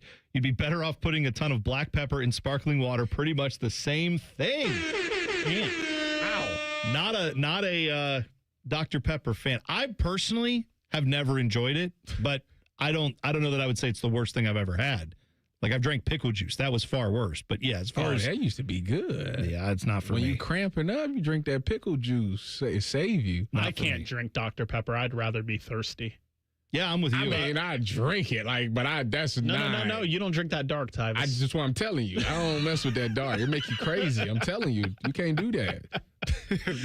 No, I'm not a big, but my wife drinks Dr. Pepper, and it's my sister's favorite drink, actually. It's a Dr. My Pepper. family is so obsessed with Dr. Pepper. Last time my dad came to my house, he brought a whole 12-pack, and he said, just leave this in your fridge because I know you never have any. And I, like, he needed to keep some in stock at my house. I like it. Because he can't go without it. He had to have some, I've heard them call this for Diet Coke. It's the same thing with Dr. Pepper. It's fridge cigs, where it's just like he had to stock a couple fridge cigs at your house. He's like, getting the shakes. Let me go crack one open. Woo, takes the edge off. Who's more crazy when it comes to their beverage choice? I feel like Diet Coke fans are on a level that is rarefied air. It's a cult. But Dr. Pepper fans may be right there. I think the Diet Coke fans are worse, but it's a pepper thing. It's close. I think those are the two. Is there any other beverage fan base that you could think from the pop standpoint? Lemonade. No, that's just you. That's you. You and that's your you children. looking in the mirror. Yeah, and your kids. That's exactly right. You know, I just seen this in the chat. Mark in the chat said he heard yesterday from the voicemail that adding a hash brown to your Mickey D's breakfast sandwich. I added one to my steak and egg McGriddle. Life-altering game changer. Yes, sir. I mean, people have been putting potatoes on sandwiches and, they have it at the Crunch Wrap. It's been happening for a while. Okay, but I'm saying, one, let's take it out of the breakfast world and put it on an actual sandwich. I bet it does hit on a hash brown. or on a breakfast sandwich. But you're right, the Crunch Wrap, which we love, the AM Crunch Wrap from Taco Bell. Great. Best breakfast item in the game, in my opinion. Dude, it's hard. I'm hard pressed to disagree with that. I'm just saying, why can we not put a hash brown on non-breakfasty items? Why has the hash brown been determined that it only happens at breakfast? I'm saying you put that on a cheeseburger, it's probably great. Probably adds to the thickness, adds to the texture. Be delicious. A little bit more carbs, Tyvis, is exactly what you want out of a burger. No, you don't. Yes, No, I you do. don't. I do. Wow. I think it's great. I love that thing is so thick, I can barely get it in there. That's right. Thank you. Me. Appreciate myself for saying that. That's why people are saying I'm the best. Thank you. Did I you like say it. that? Yeah, I did. I'll say it again. Probably talking about that. Probably talking about some food item stuffing into my mouth. I love that thing is so thick. Yeah. I can barely get it in there. Of course. That is egregious. Not egregious. That is egregious. Stand by it. I say it again. What is the problem? Todd Munkin, what do you think? I like being strong. Thank you, Todd. Thank you, Todd. That's a tactical error right there. Wow. Stand by what I said. Say it again. Kyle Whittingham was talking. So if you missed this last week. You need to wash your mouth out with soap. I can't believe you said that. Just talking about food. Just talking about food, Tyvis. Kyle Whittingham, who is the new coach of Michigan, he was at the Big Ten Media Days, and he had some comments last week that we had fun with them, where he basically said, I'm not going to lie to you and say that I hate Ryan Day. I don't hate Ryan Day. We have a good relationship. I like Ryan Day. I don't hate them, whatever. So then he was asked to clarify that at practice yesterday, because obviously Michigan's getting ready for the season as well. He was asked to clarify this at practice. We have a better chance to win if I hated them? I don't understand. Whatever gives us the best chance to win, I'm all for. Want to beat them worse than anybody, around, and so I don't know how that got to be such a hot topic. I wish people could see his face when he said this, because someone asked him, like, hey, you said these comments, you wish to clarify. And he said, one, if I hated them more, would it change the way we're going to play that game? Yeah. Yeah, I think it might. I think that's the whole point of the damn rivalry, is that if you have that hatred in your heart, let it out in that game. But Tyvis, you played in the rivalry. Was there a hatred when you played? Yes. Okay, I'm just saying. Like, this isn't coming from nowhere. This isn't just the fans making that up.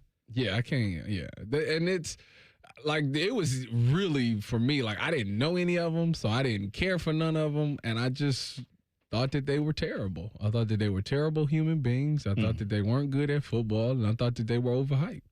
Now, if you found that, like, Jake Butt now, you and him are friends, you work together. If you got in a situation where you were back in pads and you had to go up against him, I'm sure even then with your friendship, you could still see past that to say, yeah, but you had friends that you've played against. I'm sure that all goes out the window when you actually play the game. Yeah, I'm trying to like, destroy them. Yeah. I'm trying to make sure, like, they know, like, I want your coach to cuss you out when you go back and watch this on tape. Like, Ain't this your guy? Ain't this your guy? You let your guy do you like this in front of your family? Yeah. Yeah, I did. Sure did. Plus, Jake's just a tight end, and the tight end has never caught a pass on Tyvis in practice, in a game, in a scrimmage. No, Jake did catch a pass, but it was such a duck of a pass that it should have not been caught. It was terrible. He underthrew the ball by like 10 yards, no exaggation. And Jake came a Michigan quarterback underthrowing the ball? I've never heard of that. Terrible. Going back to Kyle Whittingham, though, whoever asked him that question at Big Ten Media Days, thank you. Because the whole Ohio State thing is already firmly in his head, rent-free. Oh, dude, this is the best development we could have had. Because you think at first you're like, oh, man, someone who, like, knows Urban and is close with Urban. I mean, he was Urban's guy at Utah. And then, obviously, I'm sure they've stayed in contact and are fairly close, right? It was a lot of people that feels like, was very nervous. I was the one celebrating, remember? I'm like, oh, yeah, thank you. Yes, you were. But a lot of us were like, man, he seems like a real football coach, not someone who's just checking out OnlyFans whenever he gets a chance. This could be a problem. And he may be, right? He is a good football coach. But there is something about being a very good football coach and not understanding this rivalry or not having everybody dialed in the way you have to be. If you could see his face when he answered this question, where he said, he's like, I want to win this game as badly as, as anyone else. And it's just like, it's like he got lost in a minute of like badly as, and he's like, well, not that guy. I don't want to win it more than him. I don't want to win it more than Urban did. I don't want to win it more than Ryan Day probably not. Like, he's realizing that he doesn't have that in him. He doesn't have that desire yet. He wants to win professionally. But see, everyone wants to win professionally. There's a different level you have to want to win the Ohio State-Michigan game. The thing that I don't want to get lost, because it's not like just a layup or anything like we're definitely just they're gonna lay down or anything like that. When he was at Utah, they played us close. It took a unbelievable game by JSN to be able to win that game. So it's not like that. He's got better talent with the Wolverines, so it should still be a good game. He's just crazy for saying what he's saying. He make it seem like for this game, he don't understand it. That's what it is. He don't understand. That's the number one fear when you get a non. People always worry about that when you get someone not from Ohio. That was the knock on Ryan Day for a long time. Fair or not. He won't know until he get in the game, and if Ryan Day embarrasses him like he's supposed to, then he would be like, okay, I get it now. But he won't get it until he actually That's what I'm hoping for, because like you guys said, it happened with Ryan Day, and guess what? He needed to get beat by them 4 times in a row for him to get upset about it. So maybe that's what Kyle Whittingham needs, is 4 beat downs in a row to get it through his thick head. I would love I'm that. looking forward to it. I would love that. But also, and I know that like Ryan Day said everything, like he got it after the first, I think, when he was here, he probably got it as a coordinator, right? He probably understood it. There's a different level between understanding it and then figuring out how to win the game. What is the right way to, and who knows, maybe this approach will work for Kyle Whittingham. I would be surprised if it does. When people started putting Ryan Day's address on the internet, that's when he knew that he needed to figure it out. I think he knew before that. So I'm not saying that. Look, the fringe has its place. The lunatic fringe exists for a reason, because we got to make sure everybody knows it's time to go. It's the lunatic fringe. And the fringe has not gone away. Fringe, by the way, is frustrated by the kicking game at practice. Saturday, we're missing 35-yarders out there. It's too early for this. Post the address. Too early. Just too early. Just kidding. Don't do that. A couple of teams in the AFC East are having issues with their stadiums. Details next. T-Bone and Tyvis on the Fan. Fan traffic. From the Atlas Butler Plumbing Services Traffic Center. Getting a little bit busier now on the northeast side of Columbus. We are seeing a crash affecting that 161 westbound ramp to 270 northbound, so expect some lane closures. Then not too far away, we are seeing reports of debris on the roadway 270 northbound beyond 161, so be careful in that area. Of course, be cautious of that ponding, some wet roads out there. That's happening around the metro. Just go slow if you can. I'm 10 TV's Brianna Albizu with your Fan Traffic. Protect your home or business with Ramos Roofing. Trusted roofing, siding, and gutter solutions with free estimates and flexible financing. Call 614-761-7663 or visit RamosRoofingOhio.com today. Ramos Roofing. Reliable, local, built right. Hi, I'm Patty, founder of Awesome Tex. I started with a big idea to give old clothes a new life by turning them into recycled fibers and threads. Everyone told me that this was going to be impossible. But Chase for Business believed in me. They gave me a lot of guidance from the beginning. Get financial guidance from bankers in the Columbus community and convenient digital tools all in one place. Learn more at chaseforbusiness.com. Make more of what's yours. Real customers compensated. JP Morgan Chase Bank, NA member FDIC. Indeed presents hires you can't afford to get wrong, like a social media manager. Did you just post our Q4 earnings to your personal social media? Oh, yeah. Used the trending audio and everything. That's confidential financial data. Relax. It only went a little viral. The SEC just commented with the eyeball watching emoji. This is a job for sponsored jobs. This is what happens when you don't sponsor your job on Indeed. Next time, get matched with quality candidates with Indeed sponsored jobs. Visit Indeed.com/hire now and sponsor your job today. Out here, you know the drill. Animals are hungry, dogs are getting muddy, and you just noticed you're low on feed. Stocking up at Tractor Supply is easy on your wallet with our unbeatable prices on select shavings, retriever dog food, and Producer's Pride animal and poultry feed. From backyards to barnyards, we've got everything to keep your pets, animals, and livestock well fed and comfortable with low prices all summer. At Tractor Supply. The summer heat can wear anybody out. Hey guys, it's D. Miller. If you've been feeling drained even with AC, it may not just be the heat. 1 in 4 men 35 to 50 has low testosterone and has low levels of energy, sex drive, motivation, mood, and more. Low T drains your energy and motivation, so you don't have the energy for the things you love and might not even recognize yourself anymore. So get the answers you need this summer for free.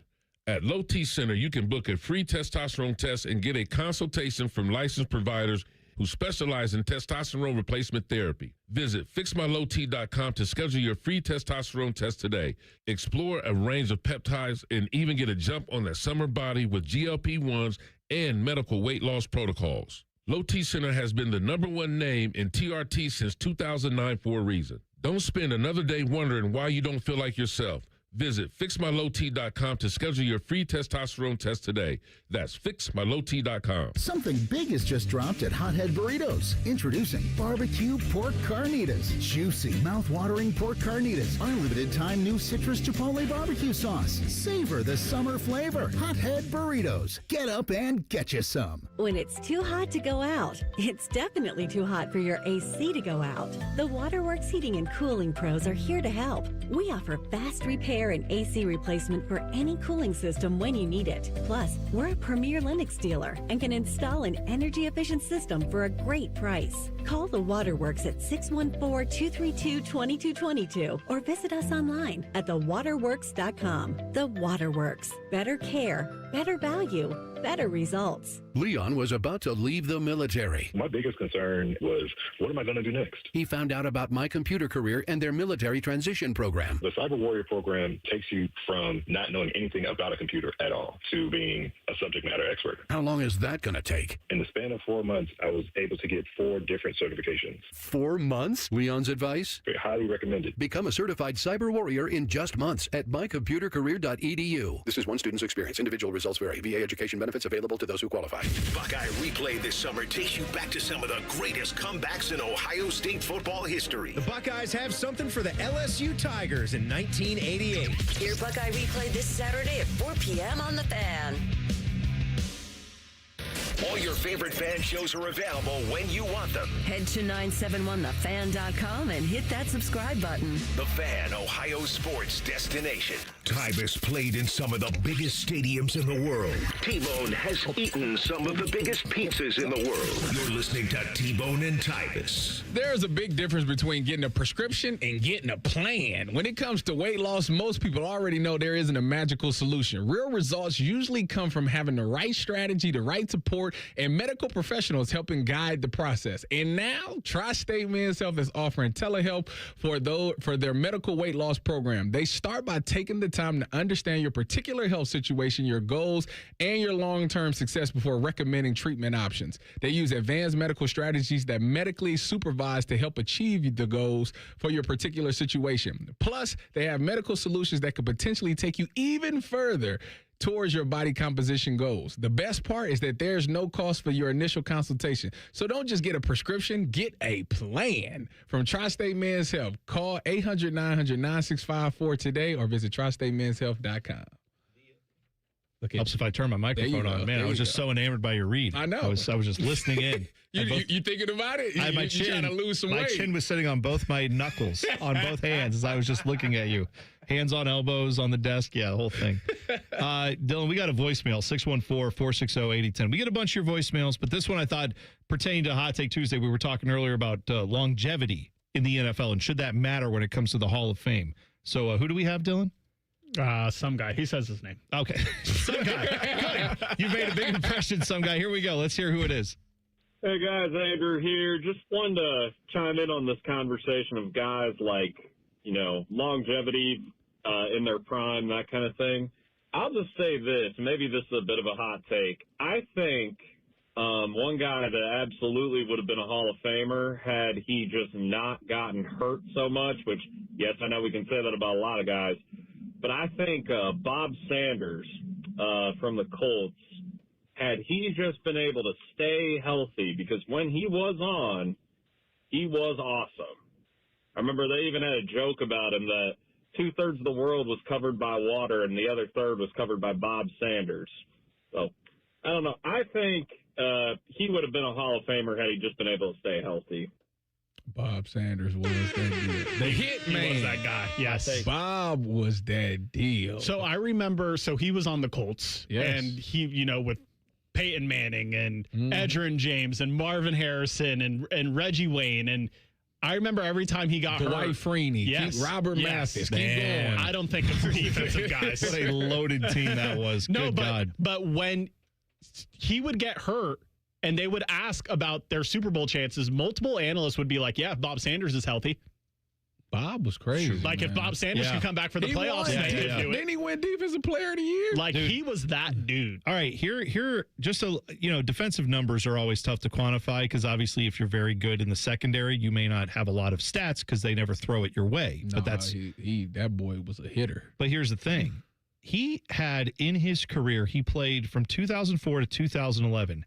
He only had 2 seasons in that time frame of 8 NFL seasons where he played more than 10 games. So injured constantly. Yes. Which is obviously a problem. He is not a Hall of Famer, but that wasn't Andrew's point. It was that if he could stay healthy.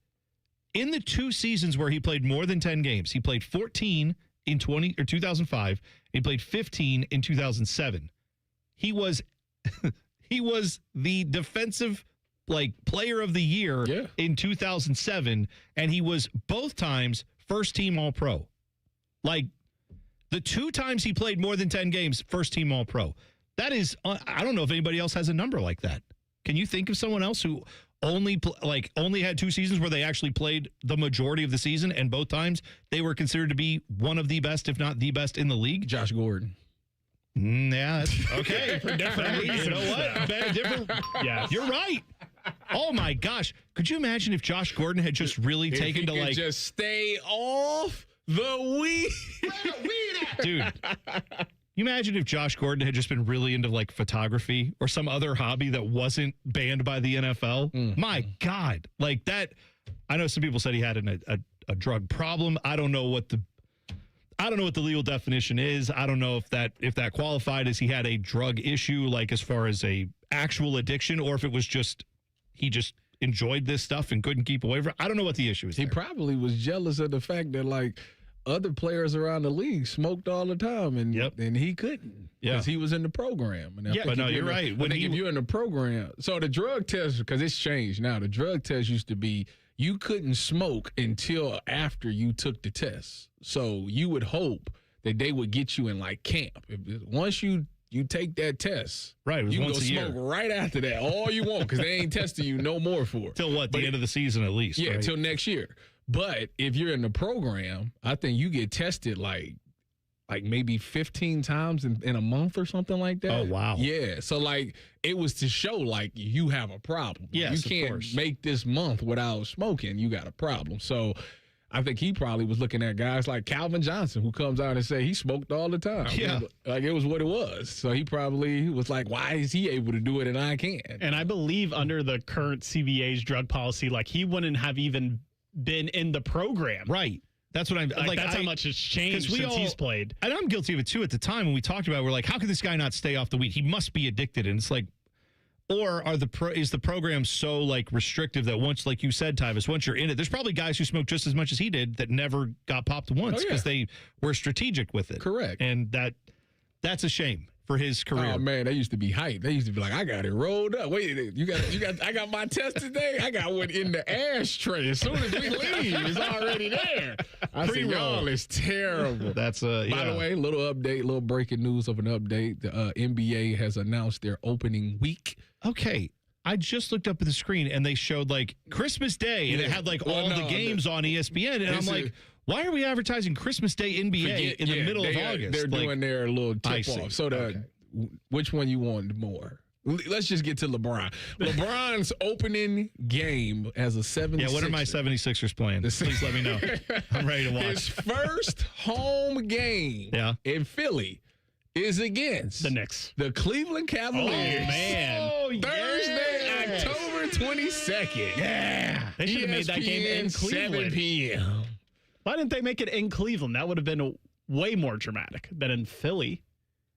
I don't know. I would have either had him. They want to have a home opener for LeBron. The whole thing is like the coronation of the king and his new kingdom. You know I'm a LeBron dude. Either have him would be a good one. Either have him at the ring ceremony in New York at MSG or have him play in Cleveland. This is funny. Oh, that game going whatever the ratings. They have the Sixers on Christmas Day too, I presume.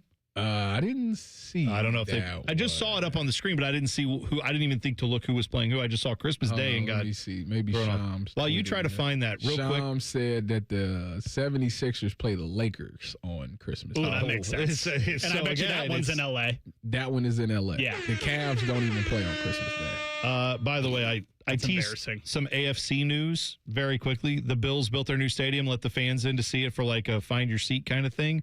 People were pointing out the sight lines are terrible and that there's like blocked views and you've got parts of the stands that you can't see around. You can't see half the field on some of these seats. It's the shoe. Yeah, essentially, yeah. But this is brand new, not 100 years old, so there's that problem. And also, apparently the Patriots, they had the real grass down because they hosted World Cup games there. Mm-hmm. Well, now that's gone. They put the new turf down. NFL came and tested and said, "Oh, this is the bad turf. You can't put this down. Doesn't meet our specifications." So now they're putting in new artificial turf. Problem is they play Thursday. I believe against the Colts. Speaking of, but they have a preseason game Thursday, and they're trying to put in like fake turf. They have to buy new one and then put it in, and they're doing it like now. So they have a couple days to get that right before their first preseason game. Yeah. Good luck with all of that. Thank God it's not the Niners, because then you'd have like bad turf and exploding knees from the electrical substation, and then who knows? There'd be nobody playing it for that. Ohio State, what does Vegas think of some of their odds? Not really Vegas, I guess, the betting public. We'll give you some specific game lines coming up next. T-Bone and Tyvis on the Fan. Fan traffic.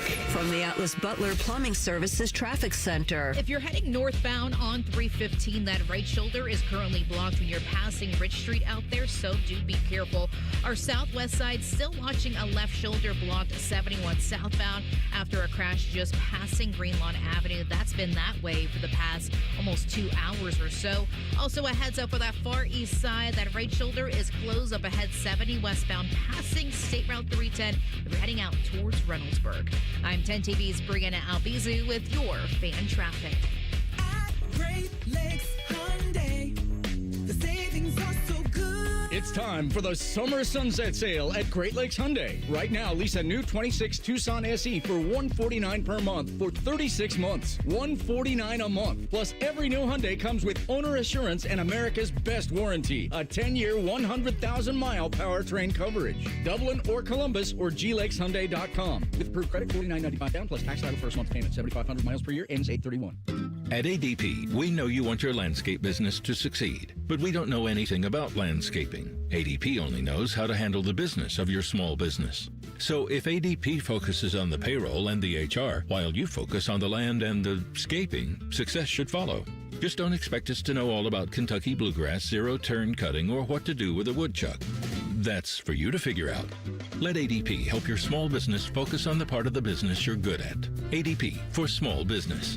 At BMI Federal Credit Union, we believe it's never too early to build smart financial habits. Open a savings account for the youth in your life with just $5, and we will put $100 into a youth certificate. Visit bmifcu.org/youth.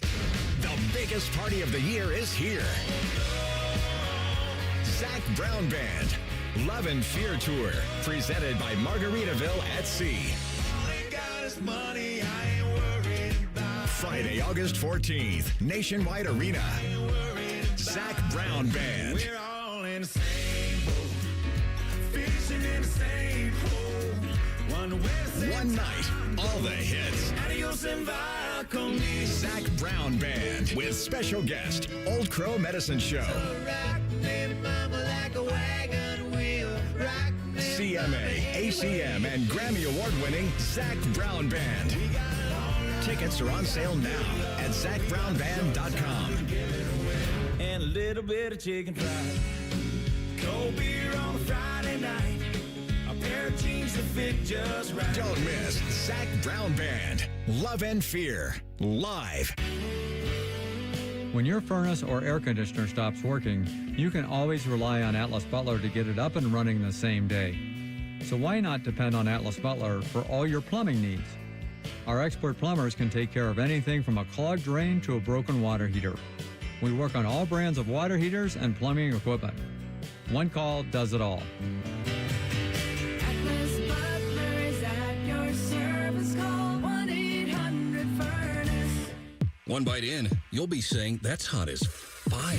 Speedway's new Hottest Fire Chicken Sandwich turns up the temp. Eat the heat for $4.99 only at Speedway. Valid through 8/25/26. Participating stores. Exclude Speedy Cafe. See app for full terms. Everybody's body can hurt at some point in time, and the older you get, it's just going to become the reality of what you've got to deal with. But you don't. Most people look to surgery. That's going to save you. A joint replacement, that's going to heal you. Hey, it's Bobby Carpenter. And listen, I have had plenty of surgeries. I've had hardware put in my body. I don't want to do it anymore. So whether you think you have a torn meniscus, some bone-on-bone arthritis, go see my friends at QC Kinetics, and Dr. Tesner and his team will evaluate you. They'll explain the regenerative treatments that can deliver relief to patients like me or you. If you're in the Columbus area, this whole idea of regenerative medicine is going to do a great job at helping you hold off surgery. And in some cases, you may never need it. So don't accept surgery as your only choice. Call QC Kinetics today or go visit them online at qckinetics.com/Columbus or call 380-208-4544. That's 380-208-4544 and check them out today. McDonald's is putting value back on the menu. Whether you're craving a Big Mac, McNuggets, or sausage, egg, and cheese McGriddles, make it a meal and save. Your favorite is now your wallet's favorite too. Extra value meals are back. Enjoy a $5 sausage McMuffin with egg extra value meal, complete with hash browns and a small coffee. Most stores open 5 a.m. or earlier. Price and participation may vary. Promotion pricing may be lower than meal pricing. At 614's 2026 Columbus Awards, High Bank took home honors for best cocktails, gastropub, happy hour, and overall bar and more. Whether it's date night, brunch, happy hour, dinner with the family, High Bank has something for everyone. Dine, drink, distill at High Bank. Broadcasting live from the McDaniel GM Superstore Studios, driving excellence since 1916. Chevrolet. Together, let's drive. WBNS HD1 Columbus. Good morning, I'm Dylan Gonzalez. Cleveland Browns head coach Todd Monken spoke to the media yesterday and received plenty of questions about the ongoing quarterback battle between Deshaun Watson and Shedeur Sanders. Here's Monken on if he's decided who will start the preseason opener against the Bears this Saturday. I have not. I anticipate the next couple of days. I'm kind of going through, they're each going to start a game. How do I want it that way? Does that make sense? Like, it's not something, they're each going to start a game. Both the Cincinnati Reds and Cleveland Guardians are scheduled to be back on the diamond tonight. The Guards will take on the Detroit Tigers with first pitch at 6:40, while the Redlegs will be in Chicago visiting the White Sox. Coverage of that one starts on the Fan 2 at 7:10.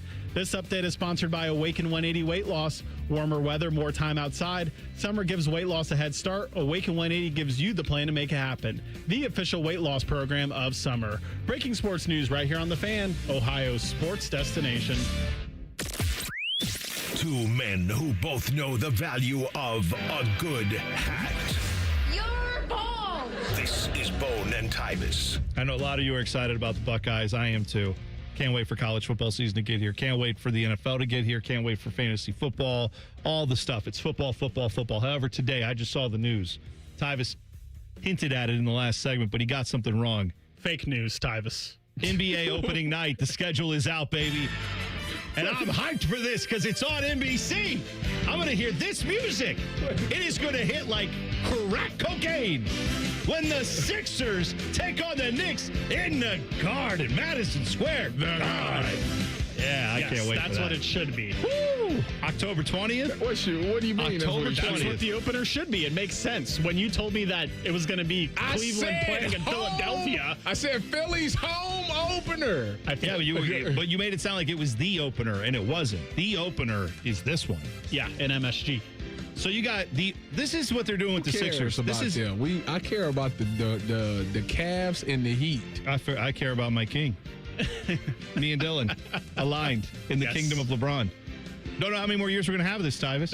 Probably 2. Maybe one. Maybe none. You never know. Is You Bryce, get hurt and never play again. You Bryce never know. James coming out after this season? I thought it was heavily implied that they were trading for him, but he's technically on the Lakers. No. Bryce. Oh, Bryce, not Bronny. Yeah. No, according to Reimer, Bryce is ass, and he can't Really? come out. Yeah. Dang. Yeah. Reimer says Bryce struggling for even playing time. That's too bad. That's Maybe next year unfortunate. we can get Bryce on the That's too court. bad for Maybe that he kid. can transfer to, I don't know, what is one of the smaller schools in Philly? Well, not the smaller one. That's crazy. What are the main basketball schools? Not Villanova. Let's put him somewhere else. They always said he was better than Bronny. That's what I thought too. Apparently not. And Bronny's a G League legend. Yeah, he is really good in the G League. Like, it doesn't matter that doesn't actually get done in the NBA. In the G League, he's nails. He's actually, he played up, where do is it the Canton Charge? Is that the Cavs G League affiliate? The Cleveland Charge. Cleveland Charge, but they play, changed it. That's right, they moved up there. But don't they play in like a really old building there in Cleveland? They don't play in the Wolfstein Center no more? Maybe that's what it is. I don't know. But Where whatever it Cleveland is, State play? they play some games in a very old-looking arena that they have. Anyway, I remember seeing highlights of Bronny coming in there and just looking like it was Space Jam. Like, he just was everywhere. He was unbelievable. Wasn't he like leading the league in points per game? I'm sure he was. Yeah, when he plays. And then, came up for the playoffs, outscored the Rockets bench by himself in a playoff game. No big deal. Good for him. There used to be a guy like that with the Clippers years ago. And probably, you know what? Maybe Bake would remember this guy and maybe a few other, Scotty Vegas. Like, I'm thinking of guys who are my age who would have been going to these games. But, like, dude, there was a guy named Bubba Carpenter that used to play for the Clippers. And, I mean, year after year after year, I would go to Clippers games that would be like, batting third, Bubba Carpenter. And I'm like, oh, he's back, my guy. Because you had, like, Derek Jeter would be there for, like, 2 seconds, and then up he went. And all these guys had Dylan's basic childhood Jorge sport. Posada, Yes. Andy Pettit, Mariano Rivera, Forrest Bernie here in Williams. Columbus. All those guys. The Clippers, boy. They came through here because that was the Yankees affiliate. But, man, my guy Bubba Carpenter would be like, oh, he'd be gone for like a week, and then back he came. And I love Bubba Carpenter. He's my guy. I love that too. By the way, some of the schools that I want Bryce to transfer to, like LaSalle, St. Joseph's, Drexel. There you go. Those Philadelphia, he can't play on Arizona. He can't get on the court. No, see, that's fine. I mean, there's room for there's room for guys who are stars at the biggest level, and then there's room for guys like Bubba Carpenter and LeBron James kids are all a bunch of Bubba Carpenters, and that's fine. You need that for the low. They can't just be every team can't be Arizona, Duke, and North Carolina. Like, you got to have what Michael's kids is doing. Right. They over there getting cars stuck on the train tracks on that booger sugar. Name one more thing LeBron is better at than Jordan. Right. Being a father. Yeah, exactly right. And again, I do laugh. Doing his, I understand. His dad's former teammate's ex-wife. They off the hook. I'm glad that we're getting into that drama here at Ohio State this season. I cannot fathom the fact. She will be at the game. Larsa Pippen. I might need to go just to see it. Does that? I just want to see it in live. But she's not with Jordan's son anymore, right? I have no idea. Bring him to the games Bring as him well. too. Let's make it messy. I just want a picture of Jake Diebler holding like Michael's kid and Scottie Pippen apart and be like, guys, yes, we're all here for this other reasons. Come on. Like they did break up. I think they did. Scotty, Larsa, and Marcus Jordan all courtside at the shot this year, sitting next to Carter and Brian Schottenstein. Yes, all here to watch Justin Pippen. Yes, Is that's the Pippen kid that we got? Okay, great. Correct. Good for him. I'm excited. Speaking of Buckeyes football, Ohio State at Texas, the line that's out there I'm seeing, Ohio State at Texas, they have this at the Buckeyes getting a 1.5 on the road, which, of course, what is the spread in college football? I don't know if they do that as much as they do in the NFL. Oh, like home field advantage? Is it like 3 points usually? I feel like it's less than that now, but that's kind of what the saying goes is 3 points for home field advantage. So they essentially think Ohio State's probably slightly better on than a neutral Texas. field, yeah. Yeah, on a neutral field. Well, it depends on who's throwing the football, right, for Texas. If it's the dude who was throwing that pass that we saw. Oh, yeah, we're getting started early now. Yeah, let's do it. Do you really believe that he's going to be the first pick in the draft? Yeah, he would have been last year. Over Dante Moore? Yeah. He would have been Arch last Manning? year. We'll see. You think Arch Manning would have been? I'm good either way. It makes me no difference. But Bose told us during the draft combine stuff when he went that people were saying that Arch would have been the number one pick. We could ask him about it again tomorrow. Okay. Well, he I won't still be here. That's fine. Yeah, you guys can ask all you want. I got other stuff. But I'm in town. I'm in the fade Steve Sarkisian camp. If we're getting plus money with Ohio State, Tyvis, go ahead and say it. What's the bet we're making? On the money line. You take the Buckeyes on the money line. That's right. Plus 102. Why leave them extra little $6 there? Go ahead and go all in on this thing. That's right. Ohio State at Indiana, for what it's worth. That game is currently the Buckeyes favored by a 1.5 on the road. Minus 118 on the money line. What game you say? At Indiana. On October 17th. Yeah, go ahead and lay the points with that, too. Yeah. I'd get more money that way. I know. Sure. I know Bone thinks that Bloomington is a gauntlet, and it's going to be real tough for I didn't say it's a gauntlet. I said. How many points did you say? I didn't say anything. No. How many points did they? I thought you meant I made a prediction. I didn't make any predictions. It's minus 1.5 for Ohio State. Yeah, lay the points. Ohio State also in the Michigan game, for what it's worth. They are favored, it shows here, against Michigan by 11.5. Damn. I think that number went up once Kyle Whittingham started talking. They were like, it was 8.5. And then we said, oh, Kyle Whittingham, we heard those quotes. We like, bumped that up. Minus 480 on the money line, in case you're curious. I want to know what the line is for when Ohio State goes to USC to play Booby Feaster. And our guy. Booby Feaster's out there making plays. That's their, what is he? Is he a wide receiver? Wide receiver, and they gave him number 1. We know that's a big deal at USC to be number 1 wide receiver. And yeah, Booby Feaster. He's that guy. Let him cook. I can't stand y'all. What's wrong with that? We're just talking about Booby Feaster. What's going on? What do you mean what's going on? He's a good player that Ohio State's got to go against. You got to prepare for Booby Feaster. His real name is Ethan. I don't care. That's his real name. Is that what he prefers to go by? He prefers to go by Booby. I tell you what, he go out there and stink it up. I tell you, what position, Dylan? What position does he play? Receiver. Wide receiver. All right. So if you were playing, your coaches would have grabbed you. Who would have been your coach? Chris Ash would have grabbed you. And he said, Tyvis, watch this kid. Look at Booby. He would have been pointing right at the film. Look at Booby. That's exactly what he would do. That's exactly what he would do. Stare? He would try to gas him up.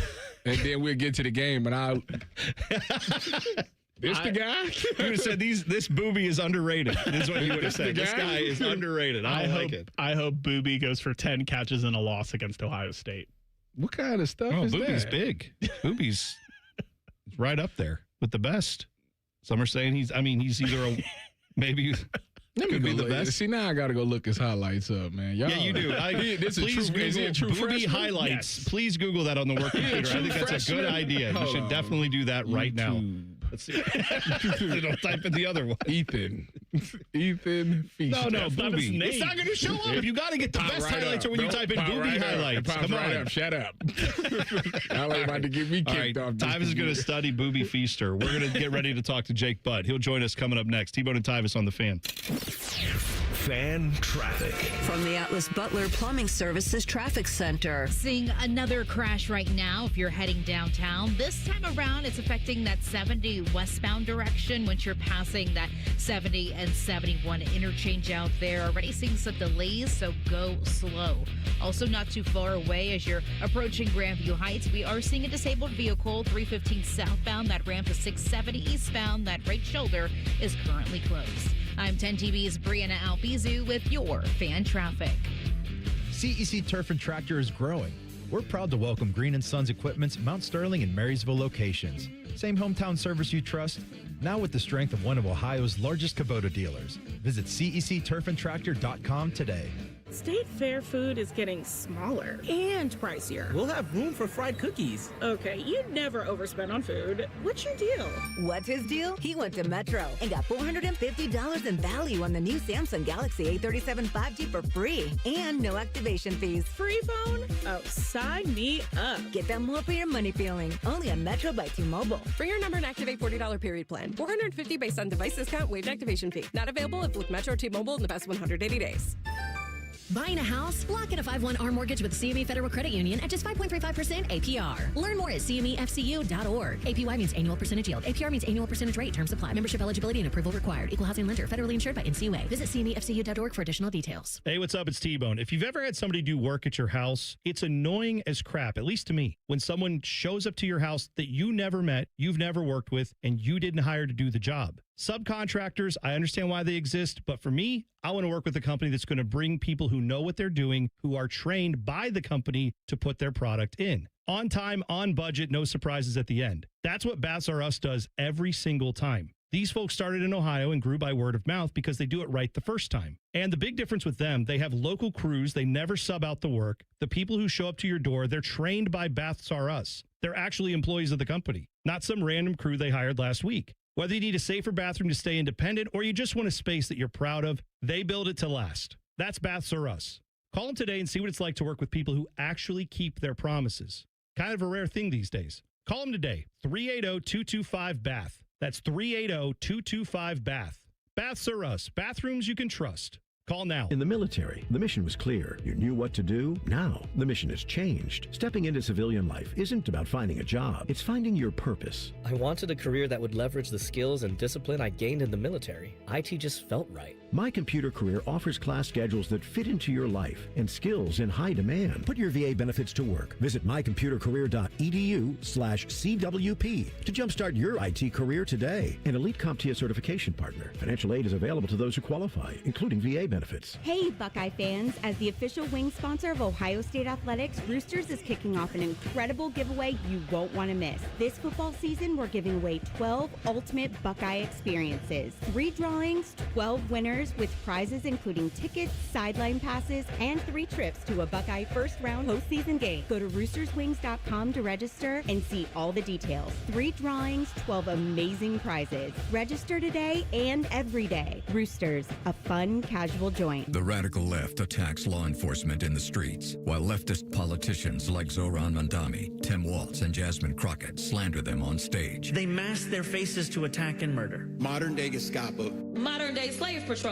And Amy Acton's echoing her fellow leftists, spreading dangerous lies. Does this not feel like the Ku Klux Klan to anyone? Amy Acton and her friends' rhetoric inspires violence against officers with deadly results. New details about the deadly shooting. A sniper opened fire from a nearby rooftop. Jan specifically intended to kill agents. The attacks and violent acts targeting law enforcement are fueled by rhetoric like Amy Acton's, creating violence, endangering all of us. Ohio can't afford liberal Amy Acton. Vivek Ramaswamy backs law enforcement. That's why Vivek is endorsed by the Ohio Fraternal Order of Police and 67 county sheriffs. Because Vivek will stand with our officers to keep Ohio safe. Vivek Ramaswamy for governor.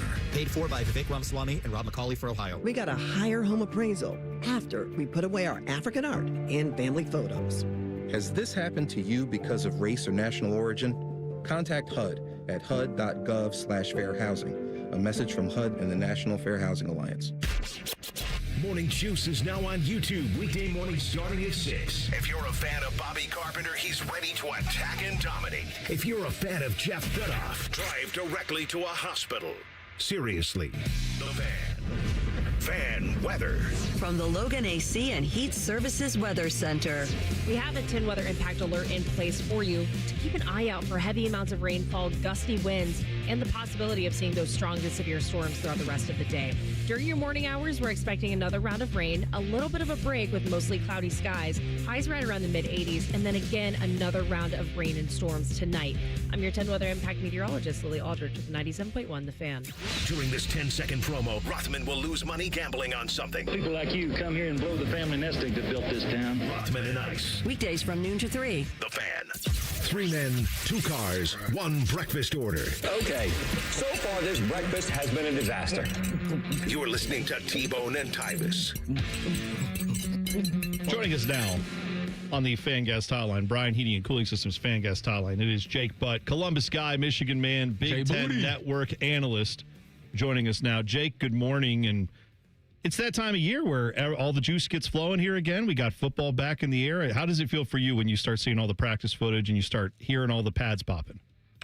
Oh, man, it's like, what's that, like, psychology experiment we were all taught in, like, 5th grade? I'm like Pavlov's dog or something like that. When I walk into these practice facilities and I smell the turf, I'm actually going to Ann Arbor tonight. Actually, I'm going to see you guys' friend, all of our friend, Joshua Perry. He'll be with us in Ann Arbor and at practice tomorrow. So, man, hearing the pads cracking, the smell of football, the sound of football. If I didn't have 3 ACLs that have been retired for about a decade now, I might think I could go suit up again. It's just good to be around the game. You protect Jake. I mean, you protect Josh as he's out there in Ann Arbor. He's not a friendly guy. Jake, last week we were listening to something your coach had said, and we need to know, is he this weird? Do we got the clip for him? Oh, the Jim Harbaugh quote. Jim was talking at the Chargers practice, or he was on Colin Cowherd last week, and he basically lost his train of thought halfway through, and we had the question of, is this just how he is all the time? I thought he was trolling, but is he like that? Yes, that's exactly. I can tell you guys, we could do a whole segment on Jim Harbaugh stories. He is a little strange. He's a little quirky. It works when he's your coach, though. Like, you guys know how it is. Like, we embraced it. We loved it. It was nice, in the long days of camp to have something to laugh at. But, yeah, no, that is Jim. That's his parents, both his mom and his dad. If you meet them, you see where he gets it from. So it's a different dude for sure. But at some point it clicks in when you're in the locker room where there's moments where he gets you going, right? Like, because we hear him in the media sometimes, and that's what I guess we don't see is people said that about Bill Belichick, how he's like got a different personality outside of the media. It has to be the same with Jim Harbaugh, right? Well, yeah, and I think the reason it works is he has a history of winning too. Like if he was going 500 every year, we'd think it's probably a little bit weird. But when he came and took over the head coaching job at Michigan, we had been losing, and he came from the Niners where he had a ton of success. All the weird stuff, we laugh at it because, hey, that's our winning head coach. Talking to Jake on the Brian Heating and Cooling System Fan Guest Hotline. Jake, your coach has come out and said that he doesn't hate Ohio State, and he just can't get there. Him and Ryan Day is – they have a relationship and he can't get – as a former Wolverine, how does that sit with you? Because we over here are celebrating good times. Well, it was a little strange, initially to hear that, but then as I thought about it a little bit, I'm like, first off, I'm going to give Kyle the benefit of the doubt because he's a Hall of Fame coach in the flesh. He will be in the College Football Hall of Fame one day. He's an excellent coach. Everybody's happy to have him. But then as I started to think about it, he followed up. He was asked at practice yesterday about that same quote. And you guys tell me what you think about this. He said, hey, if I hated them, would that bring us closer to winning? And I was like, that's a good point. And then my other point would be to you guys is Ryan Day embraced the hate. Early on when he was named the head coach, he embraced the hatred of the rivalry. And then finally last year is when it seemed like Ryan Day and Ohio State kind of turned down the hatred, and you guys ended up beating Michigan on the road. So I wonder if it's a sign of just kind of changing times. I don't know. What do you guys think? I think that until you get in that game, depending on who's the guy on the other end, like if that guy on the other end is Urban Meyer, you're gonna, and you think you're gonna go in there and not hate Urban Meyer and not hate the Buckeyes, Urban Meyer's probably gonna try to put up 99 points on you. I think Ryan Day, if he's given the opportunity, he's going to do the same thing. So I think if Kyle goes in there and thinks that it's just a game and we don't hate each other, we got a lot of respect for each other, I think he's in for a rude awakening. I don't think he thinks it's just a game, though. You know, I think he's fully aware of what that rivalry is. I think she's probably coming from this from a standpoint of, hey, look, this is year one with our team. Before we play Ohio State, he's saying we got to play Oklahoma, Iowa, Penn State, Oregon, Indiana, Ohio State. Like, they got a brutal, brutal schedule. And I'm sure he's saying, hey, guys, I'm just focused on today. I want to get better today. And then hopefully we're playing our best football in November. And that week, I'm sure he will embrace the hatred. Kyle is not oblivious to what that rivalry is. So I'm hopefully optimistic that it's just coach speak and he's focused on the little things in the day-to-day right now. Big Ten Network analyst Jake Butt, former Michigan man, joining us on the Bryant Heating and Cooling Systems fan guest hotline. You know, obviously this offseason for Michigan when it comes to football, a lot of different things went on. Ward Manuel now is going to be stepping down at the end of the year. Where does Michigan go from here when it comes to finding an AD, and where do you think the athletic department's headed in that direction when they make that decision? Well, that's a big question, and what I would point to is it's not just the athletic director. There's a interim president. There's been some, I don't know, maybe uncertainty with the board of trustees. So there's a lot of uncertainty in terms of top-down leadership in Ann Arbor, but it's the same thing, you know, when Sharon was let go. Michigan's still a place, an academic institution, an athletic director role. Like, that's a very desirable role for a lot of people. So I'd imagine they're going to be able to pick from a number of qualified candidates. You know, Jake, what was your record against Michigan State when you played for the Wolverines? Man, don't rub that in. It was 1-3. Okay, so yeah. this is so good because this is right up my alley. So does it bother you that Michigan State has kind of like fallen off a little bit from back to when we played? Because it bothers me. I wanted them to be like at least remotely decent. So like, because now if I tell people I lost to Michigan State, they be like, "You lost to them?" Like, you know what I'm saying? Like, it don't bother you a little bit? Yeah, oh yeah. I mean, look, that rivalry was fun for its own reasons. I think honestly, if you asked a lot of Michigan people, like, the true hatred is Michigan State, and there's no room for respect. Like, Michigan State is true hatred. That felt like a backyard brawl as much of a football game, and those games are always fun. Michigan State is a brand. Man, you knew you had to be focused to go against D'Antonio's team in all three phases. I know he was able to upset you guys a few times as well. Don't bring it up. Don't bring that up. That's irrelevant. Why can you bring it up to him, but then he brings it up to you, and now suddenly we got to all shut it down? We're not talking about me. We're talking about him. No, it's a conversation, Tyvis. Come on. Jake can bring that up whenever he wants to. I think Pat Fitzgerald, though, I think he's a good coach. I think he's saying all the right things when you listen to him talk to the media. He's clearly trying to establish some discipline on his football team, but the roster, guys, like, even back then, D'Antonio wasn't getting 5 stars in his recruiting class, but he did a great job of scouting, and his team always played with a chip on his shoulder. I just don't think their roster is anywhere close to being able to compete with the top of the conference. We're talking with Jake Butt, Big Ten Network analyst, former Michigan man on the Bryant Heating and Cooling Systems fan guest hotline. So college football playoffs, the latest that came out yesterday was that there's a report or a proposal being floated by the SEC and ESPN.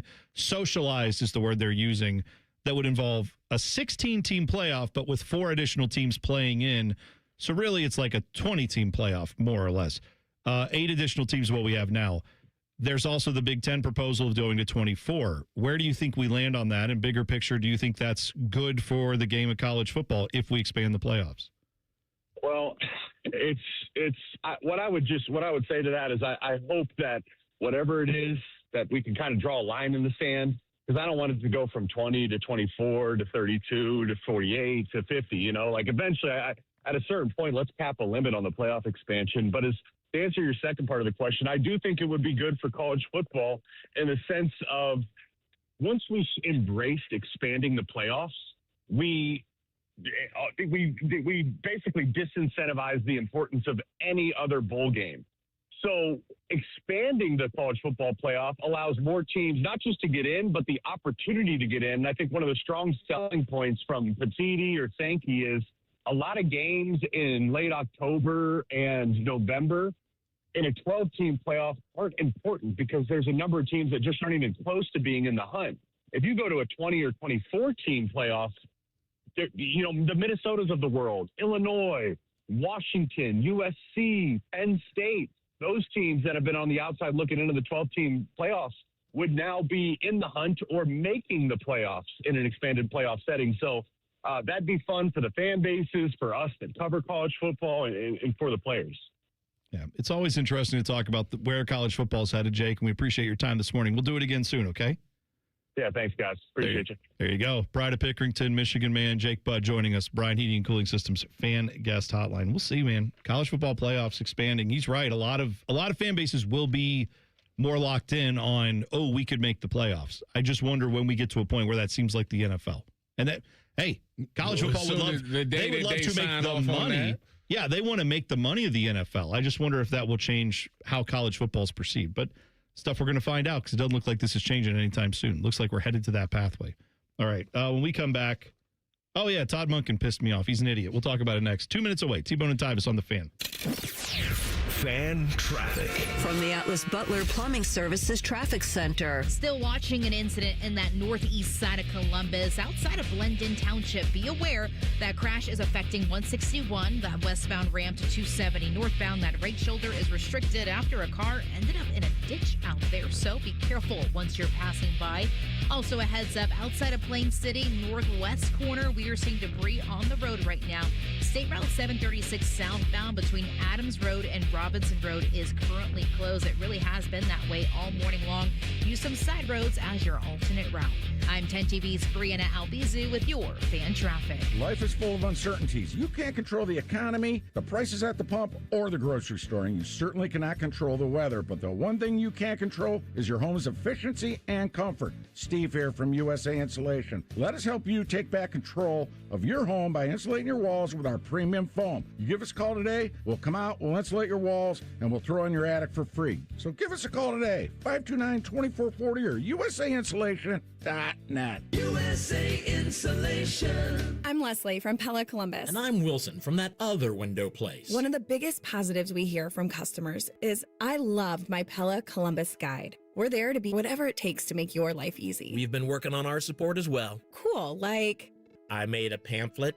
A pamphlet? Double-sided, very thorough. Even put a word search on page 2 with window words like double pane, which is what my mom used to call me, still calls me. Get the windows that Columbus homeowners rated the leading window brand at PellaColumbus.com. If you dread dealing with your insurance company more than you dread build-it-yourself furniture, that came in 47 different pieces. Why do I have 6 extra screws? With extremely vague instructions. What are these? Hieroglyphics? Then you might have Insuranoia. And if you have Insuranoia, then you should get NJM. They go to great lengths to do what's best for their policyholders.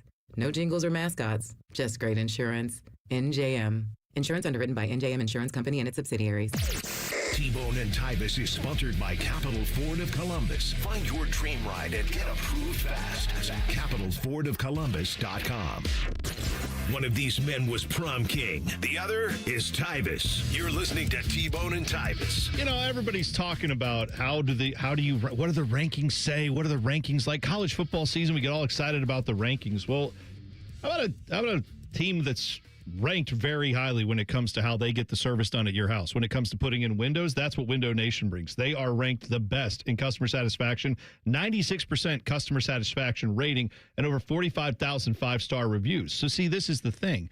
That ranking is awesome.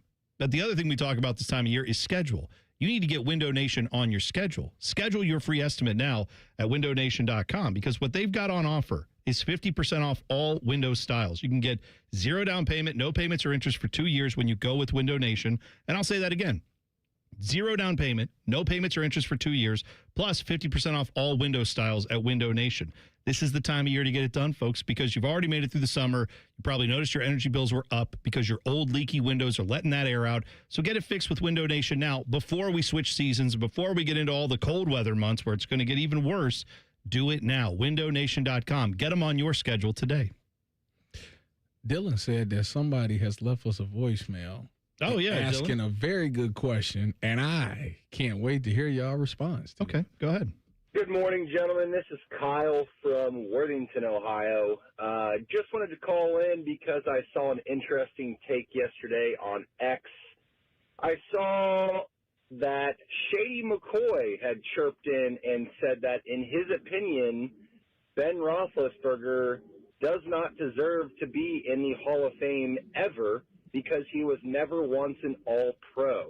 Considering the fact that Big Ben was constantly having to compete with Peyton Manning and Tom Brady in their primes, do you think that this is a valid reason as to why you should keep him out of the Hall of Fame, or would you look past that considering how good Peyton Manning and Tom Brady were?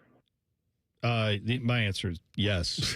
I would look. I can't stand Ben Roethlisberger, and thank you for that call, by the way. But no, I would look past it and say, what else did he do? And all the other numbers, everything else, 2-time Super Bowl champion, all that stuff measures up. So yeah, I think you have to go to that. What you're talking about, Tyvis, with the All-Pro thing.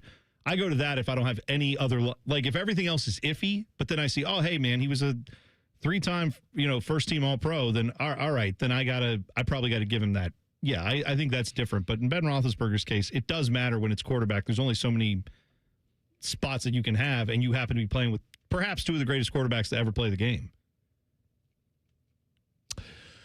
He's going to get in, unfortunately.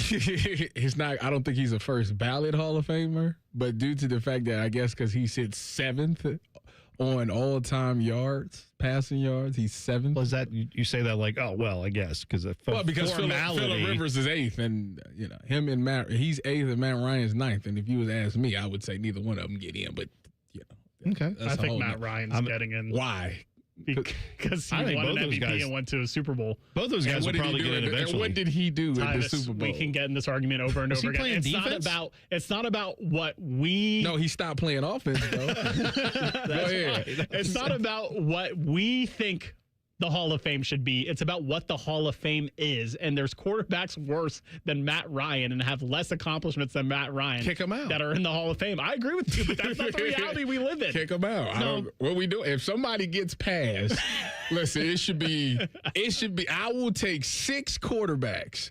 If somebody's stats and accomplishment goes past one of them 6, you kick one out and you put the other guy in there. I love this. So, let's say a quarterback from the 70s or the 80s Get him out of there. Gets surpassed in your criteria. Get him out of there. Let's say they're dead. We're just going to go to their widowed wife's home and just take the gold jacket out of the closet and say, you're no longer a Hall of Famer. Yeah. Sorry. Let me ask you this. I told you this. This is my proposal. I said this when we were talking about kicking people out of the Hall of Fame back when we did this during All-Star Game week with Major League Baseball. Yes, Haters Ball. Yeah, Haters Ball. I said it would do numbers do it every 5 years, 10 years. It's not every year. It can be like the World Cup.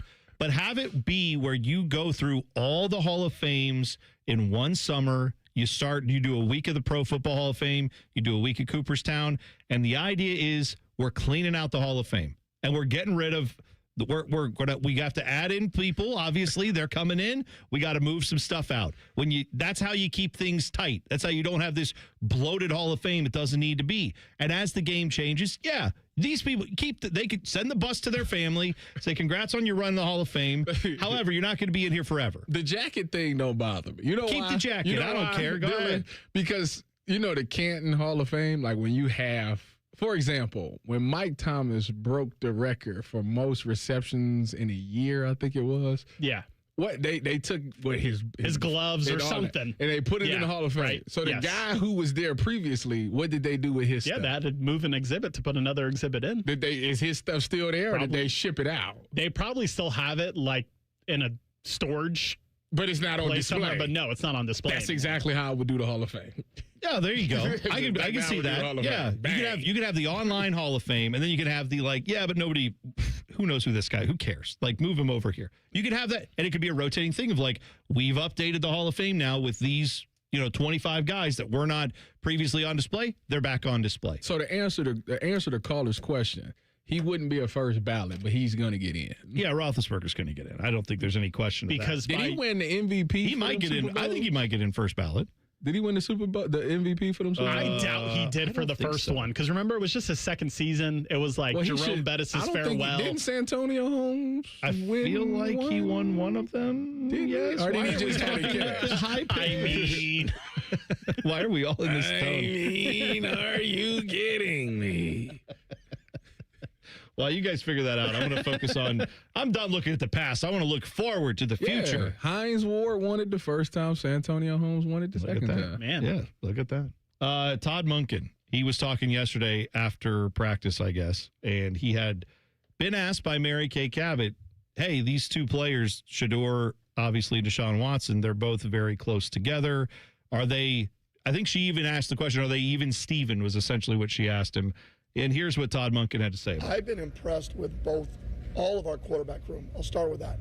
But I've been impressed with both players and the way they've handled, right, the back and forth of the reps. And we're trying as best we can to balance the reps so we give both of them an opportunity to showcase their skill set. It's never going to be perfect, and they've handled that great. Shedeur today was great. There wasn't, sure, maybe Saturday would have preferred to be with the ones. I'd be pissed if he wasn't. Like, all of our guys should want to be with the ones. But they've been great. And I think they've both improved dramatically. I've always said about Shedeur, but even the last week or so, Deshaun has played better. He has played better. He's looked better. He's made better decisions. And I think some of that grows, like all of us, as they have success, right? Their confidence is going to grow with the success that they have every day. Right. So I took that as Todd Monken, especially about Deshaun Watson, saying he's playing better than he was, right? But obviously he said, Shedeur's doing this, Deshaun's been better. So this is a quarterback battle. You're asked about two guys, and you use the word better. Mm-hmm. Did you read that any other way, Tyvis? I mean, yes. He said Deshaun is better. That's what he said. So you're taking it at face value. I think he meant it like he's playing better. Say what you just say it.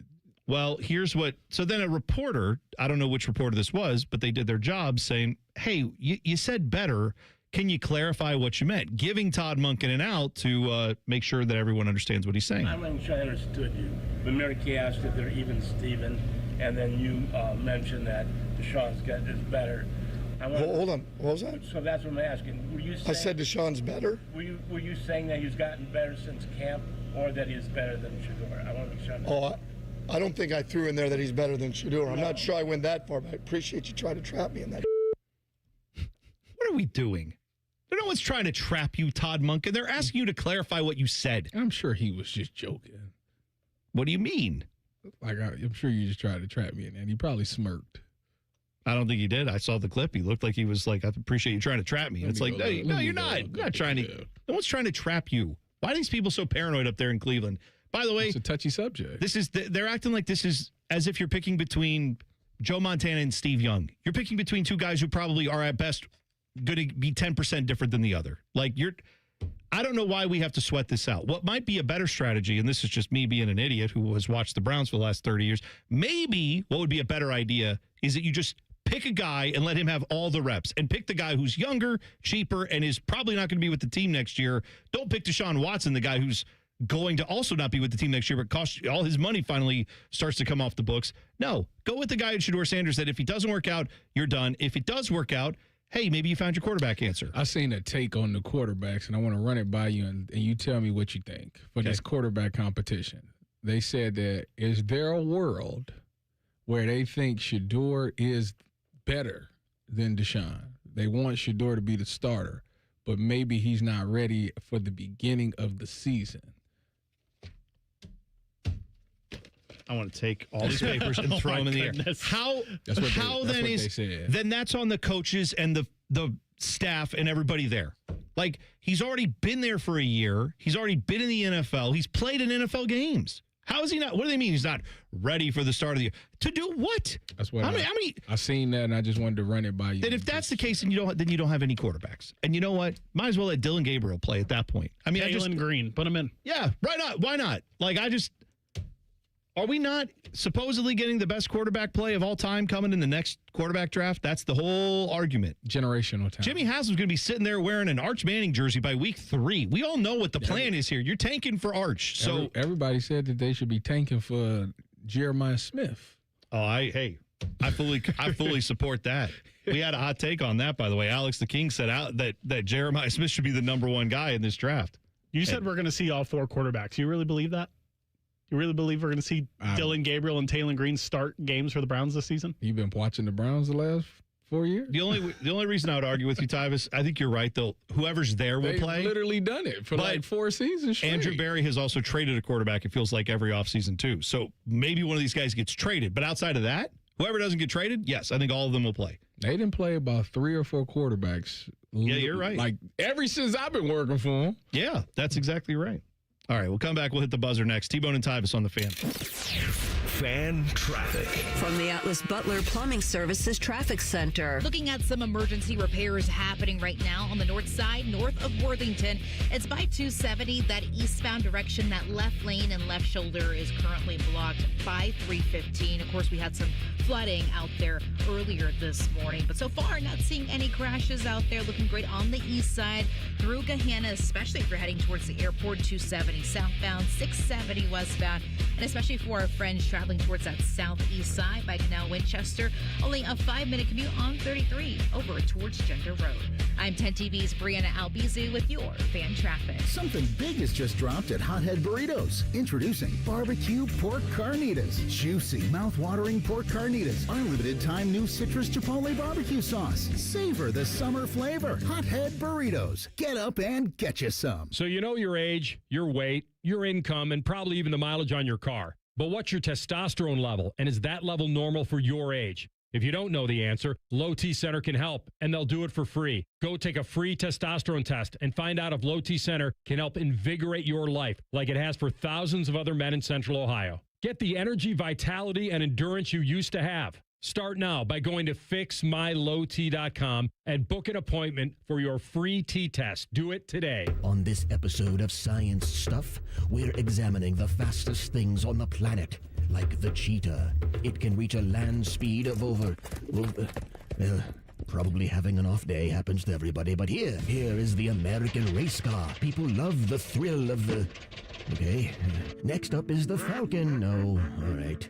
Oh, Great Caesar's ghost. What was that? Why, I think we've found the fastest. Let's watch in slow motion. Hi, it's Alex, the friendly Apex. It's Apex Pros, the pros who knows. They're the fastest thing on the planet. When you have a problem with your plumbing, furnace, air conditioner, or electrical system, Apex Pros gets to you faster than apparently everything. Leaves are blown from trees. Paint is stripped from buildings. Mothers clutch their children's hands. Because when you have something broken in your plumbing, HVAC, or electrical, you don't want to wait. Columbus loves Apex Pros. ApexPros.com. Recruiting is the lifeblood of any successful program. But here's the thing about a great pitch. Everybody sounds good before you commit. Hey, it's Austin Ward here. What tells you who somebody really is comes after the yes. That's what impressed me most about Awaken 180. Paige didn't need me to believe some giant promise. She wanted to understand what I needed and then let the program prove itself. Once I started, the attention didn't disappear. The coaches knew how my week went, what was coming up, when something needed adjusting, and when I simply needed somebody to say to me, "You're doing this right, keep going." I lost 50 pounds, but that's only part of why I still endorse Awaken 180. Plenty of companies are great at recruiting customers. Awaken 180 is great at developing relationships. Paige and her team stay involved because they actually care whether you succeed. That's something you can't fake for very long. They earned my trust, then they backed it up. And they deserve your trust too. Check them out today at awaken180weightloss.com. Prepare for cooler weather ahead at your local AAA Tire and Auto Service. Their fall maintenance package includes an oil change, tire rotation, windshield wiper replacement, and more for just $119.99. Offer valid through August 31st. See store for details. Every year, summer ends and the kids go back to school. This year, I'm going back too, at My Computer Career. They'll help me get the skills and certifications that can get me noticed by top employers in months, not years. Now I'm on a fast track to a high-demand IT career where the rewards can finally match my value. Visit mycomputercareer.edu and take the free career evaluation today. That's mycomputercareer.edu. It's never too late to go back to school. Financial aid is available to those who qualify, including VA benefits. Your child is sick. With those 4 words, the innocence and joy of childhood disappears. But Starlight has taught us 4 other words that make all the difference. The power of play. Happy kids heal faster. That's why Starlight Children's Foundation delivers happiness through gaming, toy deliveries, and more to hospitals across the country. Learn more at starlight.org. Common Man and Timmy. Empire State Building. Oh, look at that. It sucked. Why do we do Why any are of we it? going places? Just look at a Google image. There it is. Common Man and Timmy Afternoons on the Fan is sponsored by the Hinderer Motor Company. The Fan Guest Hotline is sponsored by Weston Air Heating and Cooling and Bryant, doing whatever it takes to keep you and your home comfortable. The Fan. Tyvis is drinking a protein shake for breakfast. T-Bone is eating a protein donut, minus the protein. And it's more than one donut. You're listening to T-Bone and Tyvis. Joining the program, a guy who I never thought I'd say this, but I found somebody that's more thrilled to be here than me. Eric Reeser. Hi, buddy. Who is that person? You Eric? No. Reeser. No, that's not Hi. true. I mean, I am thrilled to be here. Like, my key card worked. And Yesterday that's a you were blessing. out. I was. Why? I have PTO, and I decided to use it. Well, Good for you. Good man. We are getting to the times where you can't. It's forbidden. 19 days till week 0. A couple more until Ohio State, Ball State. So... Yeah, you can't take time off during the football season. That's lunacy. But you know what? It goes fast. The season makes Christmas get here really quickly. Yes. Yeah. And the season makes the summer go by quickly. I don't know about that. Okay. Are you thrilled for the 76ers and Cavs? No. I saw that this morning at like NBC, ESPN. They were... Look what's going to happen at the NBA. Yeah, I don't care. No, I mean, I just don't care. Well, I will say, when I saw it initially, I was like, Christmas Day, why are they advertising it? I didn't realize today it was announced that was like the first day. And so then I thought, all right, well, when is exactly what is happening on opening night? And I saw it was going to be the Sixers at the Knicks in Madison Square Garden. LeBron going up against defending champs, and it's on NBC, which of course means we're getting the music. And I thought, you know what? That gets me. That does get me a little bit. That gets me a little excited, just a little bit. Piques my interest. Not enough to forget about all the football that's coming up, but I'm just saying, I will be looking forward to that date and watching that game. Well, I mean, I just want to know, is Bronny going to get meaningful minutes this year? Because everybody's talking about LeBron. The Lakers? LeBron left the Lakers. LeBron is still on the Lakers. Bronny will get significant. LeBron James Jr. Yeah, he'll get significant minutes on the Lakers. Right. The South Bay Lakers. You don't think he gonna be off the bench? He'll be G Leaguing it. Did you see? Actually, I think you just told me in the playoffs he outscored a whole bench. He did. The Lakers are they don't got a lot of run organization. They don't got a lot of color over there. They got a lot of color over there no more. That's true. They're trying to build a team of CWBs. Hey. Whatever the case. I did see, did you know that the Lakers actually changed their name, the G League Lakers? Why I know this, don't ask me.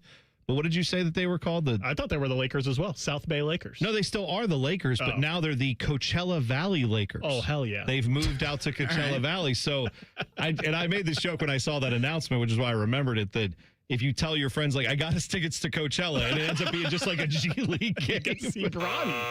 That would suck. I would fist fight somebody. I'm not going to lie to you. Yeah. Why is it in January, out of curiosity? That doesn't make sense. I will 100% fight over that one. Like, that's not even That's funny. like the Anaheim Angels saying, like, no, we're Los Angeles now. And it's like, well, whatever. Whatever. I don't live there. I don't know. Sure. It only mattered to people who lived in L.A. Everyone else was like Anaheim, L.A. I don't know what's meaningfully different about that. It's like with New York, New Jersey, right? With the FIFA, where they had the World Cup was in New York, New Jersey. It's like, it's still New York City. That's where all their pro teams play, out at the Meadowlands. No, that's in New Jersey. No, that's what I'm saying. But they called it New York, New Jersey because it had to be. They had to say New York. FIFA had to have New York in there. Just say New Jersey. No, they don't want to do that. Just like the Jets and Giants, they should embrace their truth. They should. I agree with you. Same thing with the Red Bulls, right? Yeah, New York Red Bulls, they play in New Jersey. Harrison, but they're in New York playing in New Jersey. That's right. Reese, you guys, I see, have Phil Steele coming up today. We do. The author of the College Football Bible is going to join us at 11:30. He's a man that you have to schedule months in advance. So it's a good job out of Baker by getting that done. Amanda Kristovich of Front Office Sports. I can't remember exactly what her background was, but I don't think she realized that she could have foreseen herself covering the business of sport and it just being college football. Oh, right. I think there was more out there that she wanted to cover, and then the college football business became so much news or had so much news that the news cycle never stops with that now she is wholly involved in that. And also, I wonder for a lot of these college football writers, they've spent so much time covering things on Capitol Hill.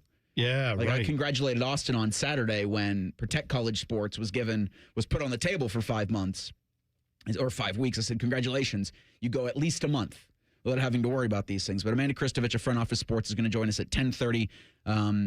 There was that meeting, the virtual meeting by the CFP committee yesterday, 16 teams, 24 teams. Why not stop? Why stop there? Why not 32 teams? Don't do that. She'll discuss that and more with us at 10:30. We'll also do a 20 most interesting wrap-up of the teams that we covered of the 20. Who's a real contender? Who actually thinks, they all think they're making the college football playoff, but who of those are contenders, who of those are pretenders, and who's going to flame out in spectacular fashion? We'll do that at 11 o'clock. And I think South Carolina. It's them. Texas A&M. Potentially. Half the SEC. There's going to be teams. Yeah, those will definitely be in discussion. And then I don't know if you guys talked about Adam Rittenberg in his reporting yesterday, just talking to different Big Ten coaches about Big Ten quarterbacks or quarterbacks around the country. They had some less than flattering things to say about Julian Sain, and I'm wondering, and I'll wonder in the 9 o'clock hour if they just saw the last 2 games and said that's what Julian Sain is as a quarterback, and then expectations for this season with Arthur Smith as his new offensive coordinator. So all of that 9 to noon on Bishop and Friends. There you go. Coming up next. Thanks, Reese. Appreciate it. Shove it down your throat. It's time for the buzzer. Sponsored by Logan AC and Heat Services. Feeling the heat? Call the experts at Logan Services now for hot deals on train systems, including 0% APR for 60 months. All right, you know me, I've talked about Buc-ee's. I like the gas station Buc-ee's. I've looked for them as we've traveled, but talking to my wife the other day, no more. We're off the Buc-ee's train, apparently. Because I don't know if you've seen what they do. There's not just the only place that's doing it, but here in Ohio, it's happening to a place in Beaver Creek. There is a gas station, a little mini mart called Beaver's Mini Mart that's getting sued by Buc-ee's. Apparently, they sue different companies all around the country whenever they use a beaver in relation to like any type of gas station, convenience store thing. They say, hey, that's infringing on our trademark. We have Buc-ee Beaver. You can't have a beaver mascot. Now, complicating matters the fact that it's Beaver Creek. Correct. So what do you think? What do you think it's going to be? Of course someone's going to have a beaver as the mascot. Well, anyway, this little mom and pop place. So what happens is they usually get sued by this giant company. They go, we can't afford that. And they just change the name, right? Well, not Beaver's Mini Mart. They have rallied and said, we're going to fight it. Communities come together. People have been going to the store to help donate, to help buy stuff. So they have the funds to fight it. So I guess they're going to push back on this. So Buc-ee's getting a lot of bad press about that. Oh, wow. Yeah, I'm a Buc-ee's fan, too, but they can go to hell. They can go to hell over that. Stop squat. What, you don't have enough gas pumps? What are you going to need, 120 of them? 130 of them? What do you need? Real quick, the historic Tremont Goodie Shop in Upper Arlington was doing a cookie sale where they had that image of the Beaver Mart on their cookies, and they were selling with proceeds going to their legal fight. Good. So good job out there of you go. Tremont Yeah, Goodie I Shop. like it. The small businesses. Fight the beaver. Yes, fight the beaver. Yeah. Can't say it about Oregon State anymore because no one cares about them. So we'll say it about Buc-ee's. Yeah. That's it for us. Have a great rest of your Tuesday. Bishop and Friends. Coming up next, T-Bone and Tyvis on the Fan. Fan traffic. From the Atlas Butler Plumbing Services Traffic Center. Roads are still looking pretty problem-free out there, especially for our friends in Madison County. Good morning to you. 70 East is definitely the way to go if you're heading downtown. Only a 12-minute commute between 42 to 270. But hey, guys, here's the thing. More rain is still coming into our system as we're speaking right now, too. So, of course, go slow. Avoid any hard braking. Be careful of ponding and just leave plenty of distance between yourself and other cars around you. I'm 10 TV's Brianna Albizu with your fan traffic.